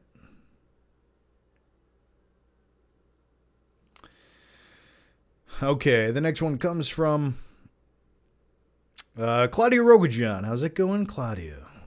John, you always get to the Point Break monologue. You always get the Point Break monologue wrong. Well, because I'm paraphrasing. I'm not IMDb. I can't remember every quote off the top of my head with every word. Just enjoy the vibe and the tone I'm giving you, and you can relive the experience on your own. But anyway, here it goes. Also, someone mentioned Peacemaker. From what I've seen from season 2, it's just shock value. Also, the DCU Batman movie needs to go all out with supernatural and more comic book elements. I definitely think it should be more the new... What are we talking about? Oh, the new Batman movie. I definitely think with the DCU's Batman, it should be more fantastical to a certain degree. It doesn't have to be completely obnoxious with it. But I definitely want to see, like, the live action comic book adaptation of Batman just doing Batman shit. And make it gritty and edgy or what have you, but just make it also more fantastical. I mean, if he's going to exist in a universe with Superman that has giant kaijus attacking Metropolis every other Tuesday, then there's no reason that you can't have that more fantastical version of Batman, and I hope they do. But I also want the tone to be kind of dark and gritty. You know, if it has just a vibe of what made the animated Batman series so great, fine by me. Okay, the next one comes from Alan Smithy, who says, hey, John, although it's PG and made by Disney, Something Wicked This Way is a classic creepy horror flick, which was just added to Disney Plus today. Something Wicked?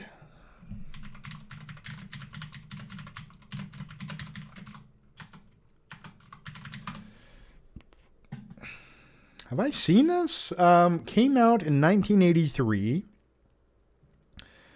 A villainous carnival owner, Mr. Dark, preys upon an unsuspecting Midwestern townfolk by granting wishes, but for a price. Interesting. It looks kind of cool. Let's see. What do we got here? Have you guys seen Something Wicked Comes This Way? I've heard of the title. I've never watched the movie. It does look scary and creepy. There's something about like mid-'80s, early 80s horror films that just had this like creepy, dark, fantastical vibe to them. Oh my god! Yeah, I mean, it looks kind of cool. Is it good? Have you guys seen it? Let me know. Lots of tarantulas in the movie. Interesting.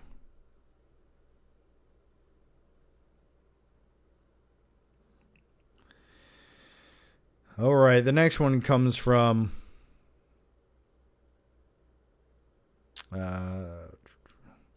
Skylar Wheelock, once again, who says, How do you interpret Spider-Man 3? To me, it feels I don't want to interpret Spider-Man 3 anymore. I don't want to. I don't want to. Anyway, it feels like it's all about the struggle of keeping your ego in check once you've made it. The mishandling of success when you've ever known. Did we already answer this? I feel like I answered this already. I think it's about great responsibility brings mediocre sequels. Skylar Wheelock says, you got to eat 10 Popeyes biscuits with no drink within 5 hours to save your wife from going to jail for a year. Would you be able to do it? I would just say, hey, honey, listen, if you do the crime, you can do the time. Here's a shank, hide it somewhere, and I will smuggle in some cigarettes for you. You'll be okay. Probably just go with that because that's an impossibility. Let's be honest with ourselves first and foremost. But then again, a Popeye's biscuit sounds delicious right now. I'm not going to lie to you. What time is it? Are they open? I want to go. Sounds kind of good. A frozen pizza sounds good right now, too. I kind of want to eat one of those. Ruben James says, most memorable fan message or question on Snapchat. I don't remember. I remember a long time ago. Somebody asked me, some little kid sent me a Snapchat message and I shared it in a video. Oh gosh, let me find this. Let me find this. I have it on a video.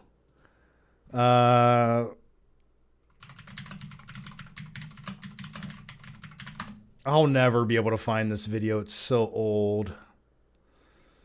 Why do you guys do this to me? Why do you do this?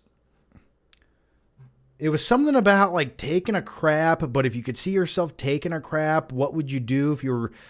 It was really weird and bizarre, but it just looking at his like youthful face in the video when I answered the question made it funnier. And now I want to relive the experience here. Here it is. Yeah, it was from a video called Pizza Night Ask Anything from 8 years ago. And let me I'll show you guys. Just hang on here. And by the way, have you guys watched the new horror movie Good Boy? I've been meaning to get around to watching it. I've heard it's good. So, oh, here it is. Okay, are you guys ready for this? All right, here we go. 8 years ago. Look at that youthful face. Oh. All right, let's. Mind dying while taking a shit? I just think if the shit dropped out of you right as you died, it'd just be so relaxing. So anyway, you missed that intro? So anyway, yeah, that was a good question, I'd say.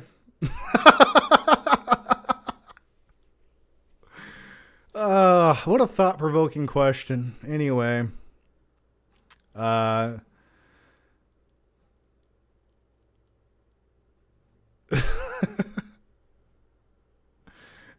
let's keep going. Yeah, let me know if Good Boy's good, though. I'm curious. I love a good dog movie. All right. Samir Batia? All right, Samir, here it goes. Have you seen Peacemaker, and what are your thoughts? I've not watched Peacemaker. I've seen a few episodes. I'm just not into it. I like me some John Cena, but something about Peacemaker, the storytelling, the overall story, I just don't care to watch it. I just feel like there's just more intriguing series I'd probably rather give my time to. Okay. I'm trying to get through the super chats, Max. I see yours up here, buddy. Don't go anywhere. Just hang on. Chris Salamu says, Home Inspector, are you self-employed? Happy with it? Chris, yeah, I am. I've only been doing it for a few weeks now. And before that, I was doing a lot of training. And I'll be honest with you, like I can make more money on YouTube. I just honestly can, but I like the practical side of doing home inspecting. And it's nice to leave the house and do something else besides talk to a video camera. You know, I can only take so much of my own voice. I'm very critical of myself, and I'm like, just shut up. So I do like it. It pays fairly well, and you get to move around, and you know, it's it's interesting. It's definitely a cool change of pace, you know. And I do it part-time. So it's going pretty good so far. Yeah.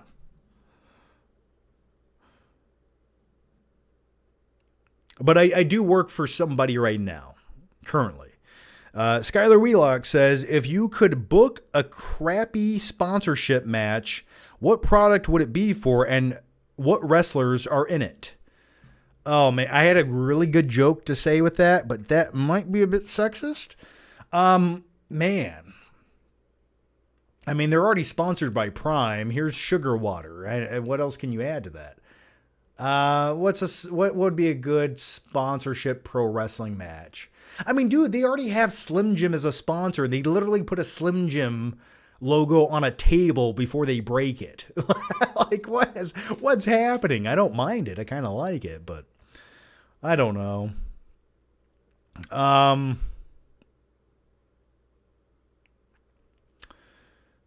was going to make a joke about Mountain Dew, and they literally had a Mountain Dew sponsored match a couple years ago. So I don't know. I don't know. A dildo on a pole match. I don't know, man. I'm sorry. All right, let's go to the next one here. How about a popcorn in a casket match? You have a casket filled with popcorn and you have to throw your opponent in it and close it and pour butter on them. How about that? Max Nugenbauer says, how have you been, John? Well, I've been pretty good, Max. That was the question. I'm doing pretty good, man. No complaints. Very busy week. Just trying to keep up. Next week is very busy. Next week is actually the wife and I's 1-year anniversary, October 12th. So we're going out of town for a couple of days. So I probably won't have a live stream next weekend. If I'm feeling frisky, maybe I'll try to do a random Q&A midweek this upcoming week. But yeah, next week we're going out of town. We're going up to Chicago. But on the way out of Chicago, what I'm going to do is stop at the Home Alone house, which is located northern Chicago. I've never been there, never seen it. Got to stop by it. And I'll take some pictures, maybe a quick video. And check it out. So, yeah, life's going pretty good. How's your life going, man? How's everybody doing in the chat? All right, Night King 01 says, my brother watched Too Fast, Too Furious 3 nights in a row this week. Why? Anyway, I don't know why. I'm amazed, though, that they tried to make Cole Hauser Latino in the movie. Yeah, Cole Hauser is literally an Irish man, and they try to make him a Cuban guy. And you just ask yourself, why don't you just hire a Cuban guy? Or maybe even an Italian guy? You know, if Scarface can hire Al Pacino to play a Cuban, okay, I can work with that. But Lou Hauser is like literally Irish. He has like red hair. What are you doing? Bring back that intro, John. Oh, this intro?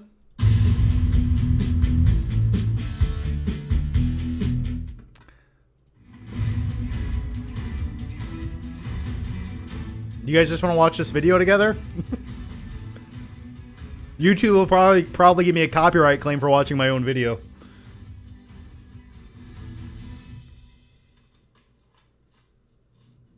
Now that's an intro. That's an intro. That is an intro. I might just be having a movie night this week. It depends if the studio comes through for me in time. Get some deep dish in Chicago. Yeah, that's not a bad idea. It's really not. But since it is our anniversary, we might go to a nice restaurant. But then again, going into Chicago for some deep dish pizza sounds like a damn good time too, doesn't it? John, have you watched Severance? I've seen a few episodes, the first season. That's as far as I got. I know people love it. It's not that I don't want to watch it. I got a few episodes in and it didn't quite hook me. But I'd like to finish it one day. Big Don says, I liked the 80s synth intro to the lives you did a few years back. Loved it. Yeah, man, I might bring that back. I think what happened was I was using a company where I paid a monthly subscription fee to, and the price was just not justified, especially when you have like YouTube music that is free, or you can buy the rights to music for like $2, which I've done a lot of that. Okay, let's go to the next one here. Mike Asselin says, John, if I remember correctly, you're a fan of Michael Mann's Heat. Have you read the sequel yet, Heat 2? I have not. I know a lot of people have talked about it. I want to do it. I think Night King 01 or Claudio Rogujan read it. I'd like to read it. I just have not got around to it yet. And I'm waiting on the prequel movie at some point. Tommy Lee says, and thanks for the question, man. Tommy Lee says, hello, Jonathan. If you could gain one supernatural ability, but had to give up one of your 5 senses to get it, what would you pick?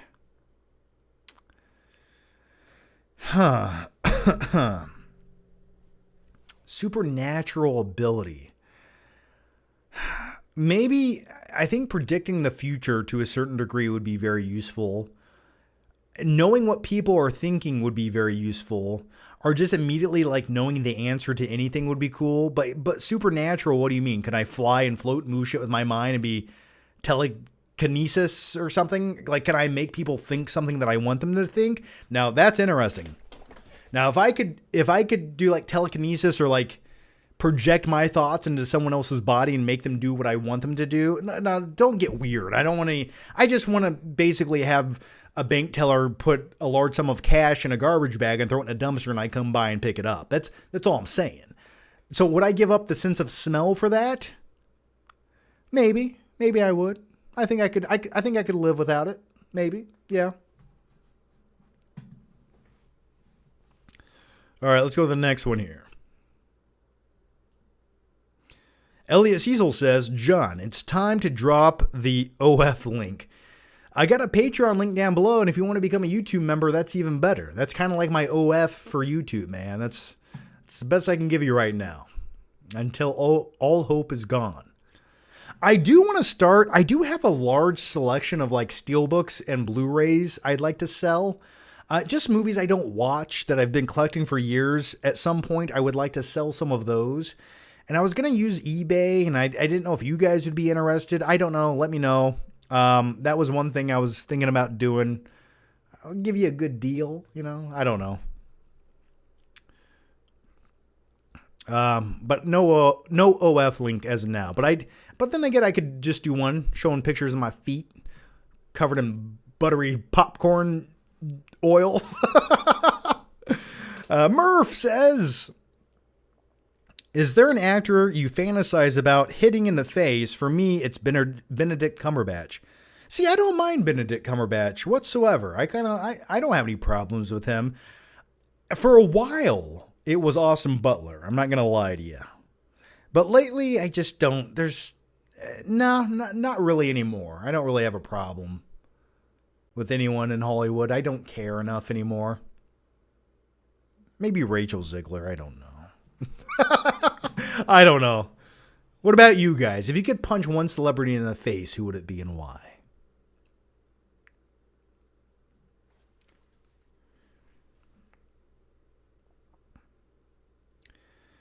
Okay, let's go to the next one here.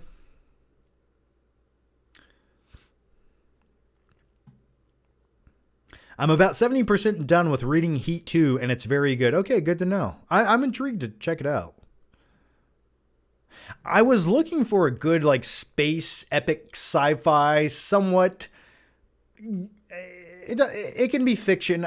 Well, obviously, I don't mind if it's fiction. I just want it to be, like, scientifically grounded to some degree. I was looking for, like, a good sci-fi novel to read or listen to. Something similar to, like, Project Hail Mary. And I've been on the hunt for like a couple weeks now, and I just can't. And every book I find, I start like looking into it. And I'm like, oh, it sounded good, and it kind of like sounded really lame when you start researching it a little bit more. So if you guys have a good recommendation, let me know. Bruce Cook says, "What's your opinion on AI actors? Stupid, atrocious. Don't do it. Stop it now." Because Why? I can make an AI actor. I can put 7 prompts in and make anybody I want. Okay, give me Al Pacino mixed with Arnold Schwarzenegger mixed with The Rock and Samuel L. Jackson. Give me that guy. Make him charismatic and make him witty. Okay, here's your AI actor. Like, it's stupid. It's stupid. I hate it. And I don't think we should support it. I think it should be illegal. And I think it's an abomination against humanity. Now, with all that said, if any major studio is listening and would like to buy the rights to me, my voice, my likeness, and everything else for a very reasonable price, I'm willing to sell my soul to you. I'm just putting it out there. Oh, Pedro Pascal. Yeah, I've seen too much of Pedro Pascal in the last year. And then, like, he just makes these little comments, and it's just like, just read the pages on the paper and get paid $1 million, and please just move on with your life. All right. Let's go to the next one here. And the next one comes from Claudio Rogajan, once again, who says, "No, John. Jesse Eisenberg is not Lex Luthor's son in Batman v Superman. They even make mention to his dad when they look at paintings in the office." Anyway, that's the stupid shit people said to cope with it being bad as it is. Why would they give him an orange hair like in the comic Superman Birthright and then shave his head if he's not Lex Luthor? Because he's transitioning into his father was. Maybe that's why. I don't know. Does it matter? Because it doesn't matter anymore. Claudia Rogajan says, "What specifically do you like about Too Fast, Too Furious?" What do I like about it? I like the cute Asian chick who goes racing. What was her name? Yukio? I don't know. That's it. Anyway, I think the biggest thing for me is the villain. He is so forgettable and boring, and that's how sad it is. He's played by a great actor, Cole Hauser. Also, I realized that the movie barely has a plot. Yeah, they just go undercover and they find out that he's like selling drugs, and then that's it. That's the plot. Oh, street racing. Yeah, there's that. Skylar Wheelock says, "What horror monster freaks you out the most, even as an adult?" Which monster, or just overall tormentor from a horror franchise?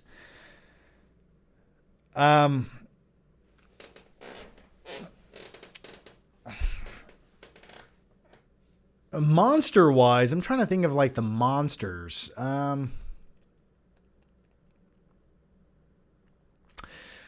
Well, Freddy Krueger always freaked me the hell out as a tormentor in a horror film. Especially in the first movie where he's not as like zany and charismatic. He's just kind of eerie. And it shows in the opening of the movie where it shows the factory with like the synthy horror music and the goats and the just like, that to me is like seedy and creepy. And that's what I want more of. That always creeped me the hell out. And then like, I'll tell you the one guy I would not want to be chased by. You can have Michael Myers. You can have Jason Voorhees. That's fine. The one dude I don't want to be running from in the woods is Leatherface. Something about a chainsaw, just the sound alone resonating is just terrifying to me.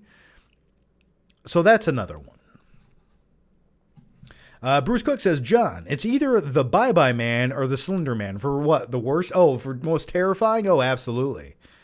Yeah, or Truth or Dare. Whoever the villain was in that. It was just people who did crazy, dumb shit. But anyway, I'm going to go with the Bye-Bye Man. Yeah, nothing's more terrifying than the Bye-Bye Man. This is God." Yeah. Yes, and he rips his face off. Great scene. Oh, dude, in the opening of Nightmare on Elm Street, where he's walking down not the opening, but the like first 25 minutes of the movie, where he's walking down the alleyway with his arms like this, and he just starts running after her. It's like all Robert Englund did in that scene was he had his glove on and he's running down the alleyway like this. And that shit alone terrifies me to this day. If I go into like an alleyway, I just imagine that all the time. The smoking chainsaw and Leatherface screams would suck to hear while running. Oh, dude, if I heard that chainsaw, I'm just gonna fall down and lay in the feet. I just know it'll be like a real horror film. I'll start tripping over everything, and then I'll just lay in the fetal position, wait for him to like kill me with his chainsaw, and then cut my face off. Like, I know what's gonna happen. It's fine. I can live with it.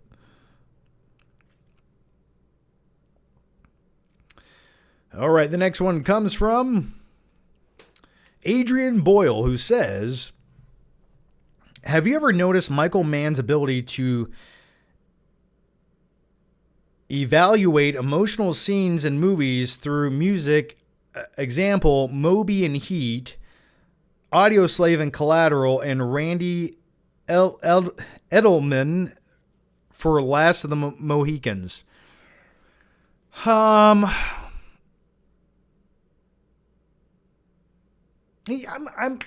there's a lot of directors that really evoke emotion through music, but yeah, I think it's one of Michael Mann's strong suits. I really do. Michael Mann has this way, and I think Nolan borrowed from it a little bit, quite a bit, to be honest with you, where he doesn't, whenever he shoots something, and not from a musical approach, but from just the cinematography, atmospheric approach, he shoots things like he just like went into the environment, had a camera, and said, go. Like, it doesn't feel overproduced. It feels like things that he shoots just feels like it's in real locations, real sets, without too much like set dressing going on. And that's something I've always liked. But when it comes to the musical approach, yeah, you're right. Yeah, Audio Slave and Collateral is damn good, especially like towards the end of the movie, where is it when Jamie Foxx is just driving the cab going just like, I'm tired of doing this shit, and he just speeds and hits a telephone pole and the car flips over? Yeah, I agree with you. All right, let's go to the next one here. And the next one comes from Night King 01, who says, John,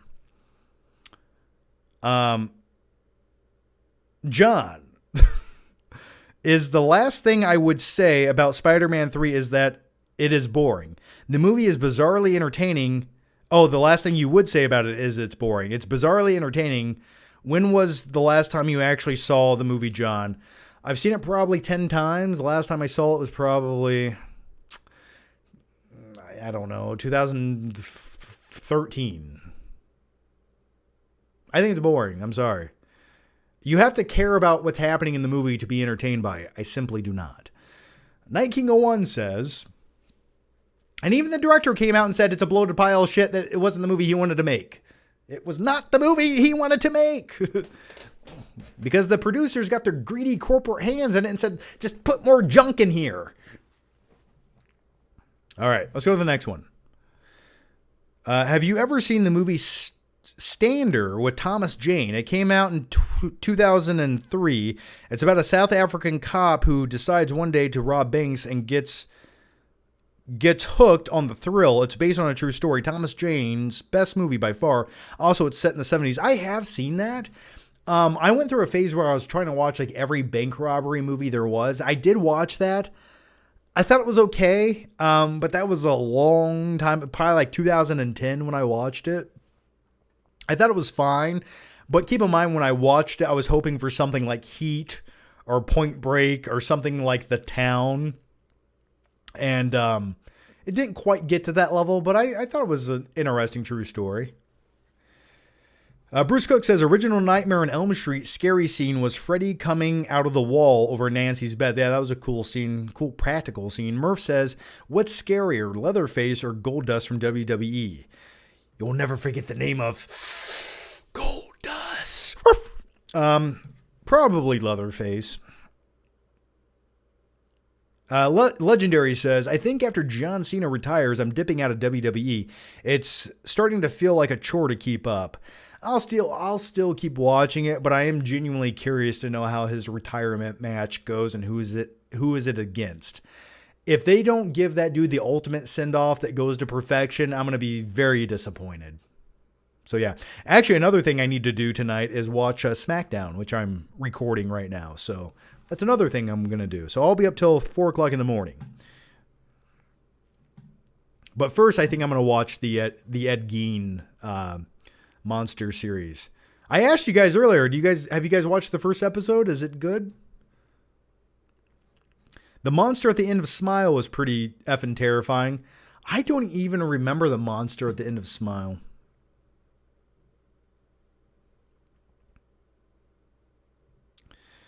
All right, Andy Kumar says, Mobland with Tom Hardy is a great show. Have you seen it? I have not seen Mobland with Tom Hardy. Have I even heard of this?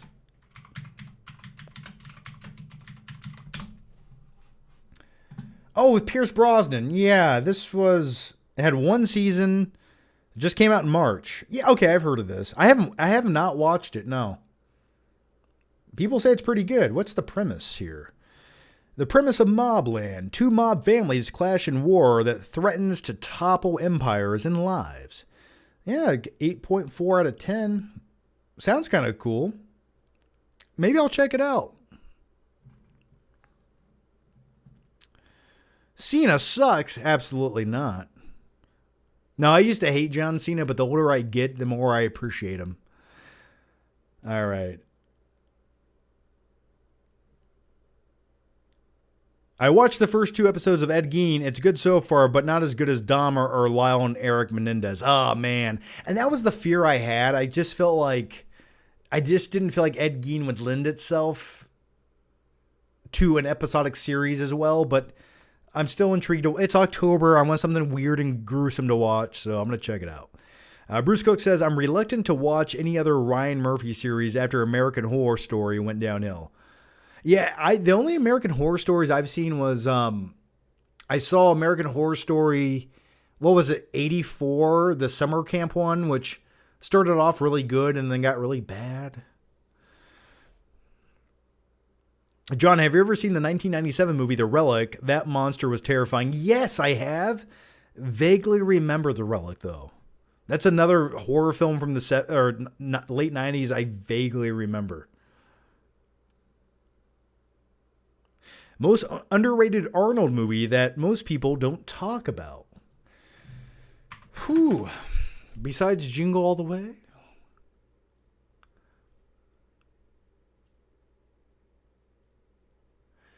I'm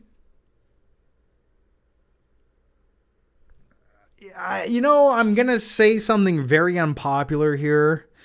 I think Twins is a fine movie starring Arnold and Danny DeVito.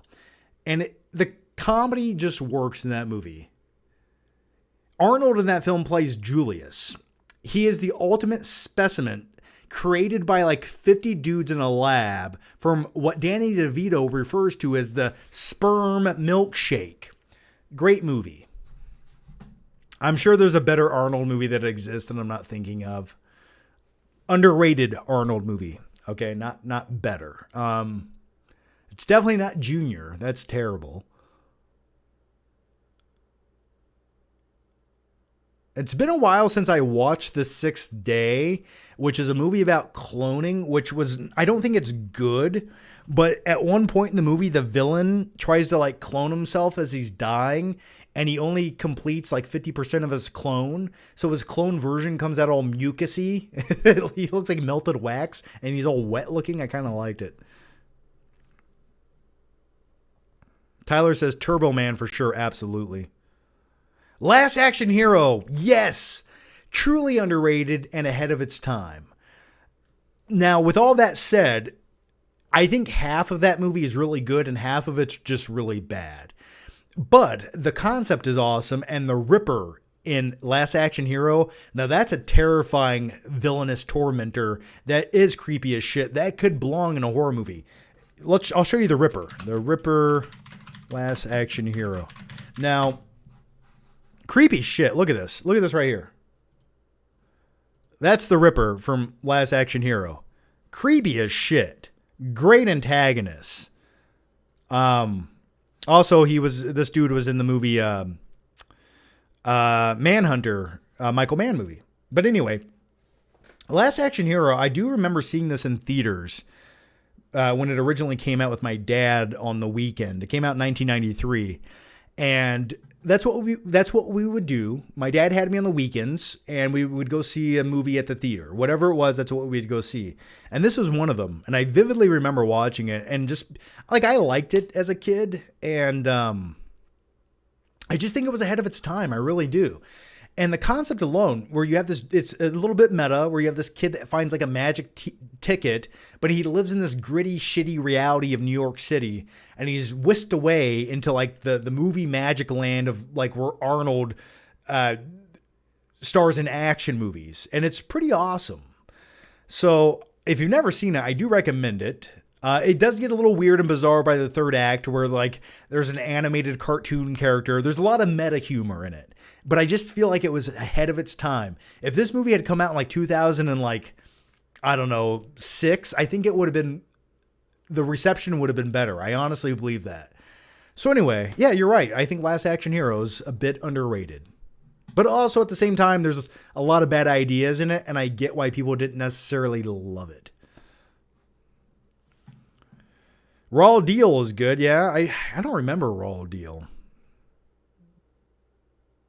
6 Days underrated. The Last Stand was underrated. The Last Stand was okay. End of Days.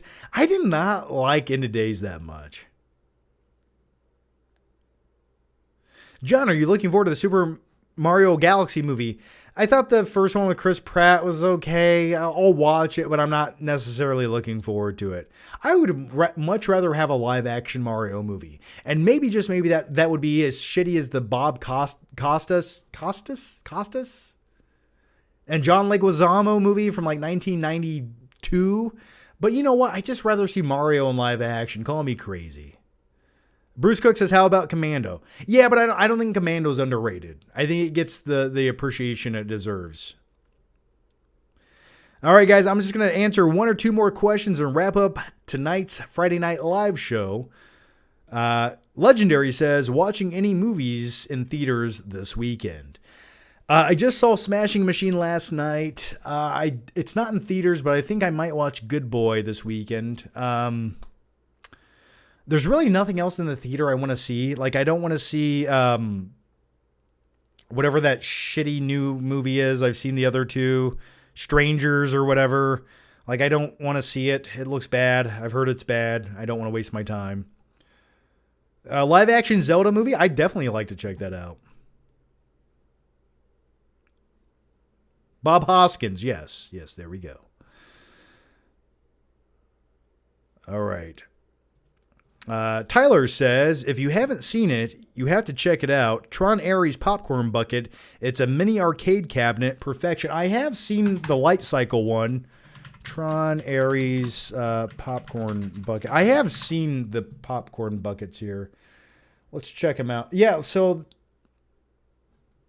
come on, dummy. Let's go. Yeah, you got this one here, which is the Light Cycle one. And for the life of me, I cannot figure out the scale of this thing. I'm like, is it a foot long? Is it 12 inches long? I don't know. Yeah, there it is. It looks pretty cool. I mean, don't get me wrong. I'll put it this way. When it comes to popcorn buckets, I'm getting a bit more picky and particular on what I buy and what I'm willing to keep and put on my shelf. Because these shits cost $40 and they take up a lot of shelf space. And I have a feeling Tron Ares is going to be like mildly entertaining, but forgettable. That's my feelings on Tron Ares. Plus, knowing that this is like Jared Leto on the popcorn bucket makes me not want it. Like, I don't want to eat popcorn out of Jared Leto's ass right there, but maybe some people do. But anyway, it looks cool. And then you have the arcade cabinet thing right there, which, I mean, looks pretty cool. Does it actually light up? Or is it just like, does it light up, or is there anything else you can do with it? It looks like it just lights up, maybe. Yeah, it's kind of cool, I guess. It's just not a movie I think I'm going to like want the popcorn bucket for. But by all means, I think they look like cool popcorn buckets. It looks like Legos. Yeah, kind of. Tyler says, laughing my ass off. Same. I think it might be huge. Yeah, I'm not sure. I can't tell. I need Ares to be good. We need more Tron content. We don't nearly have enough. Well, it only took like 15 years to make the sequel, so hopefully it is decent. All right, guys, I'm going to wrap up the live show right there, but I want to say, guys, thank you so much for watching. Thanks for hanging out. Thanks for the questions. It does mean a lot. Let me leave you guys with one epic party popper goodbye. Yeehaw. And if you guys missed the last live show from a couple days ago, I do talk about Shelby Oaks and one battle after another as the main topics. I may also answer your questions for 3 hours, and there's a lot of great questions and topics in that one. If you missed it, check it out. It's right here on this channel. But as always, guys, thank you so much for watching. Thanks for hanging out.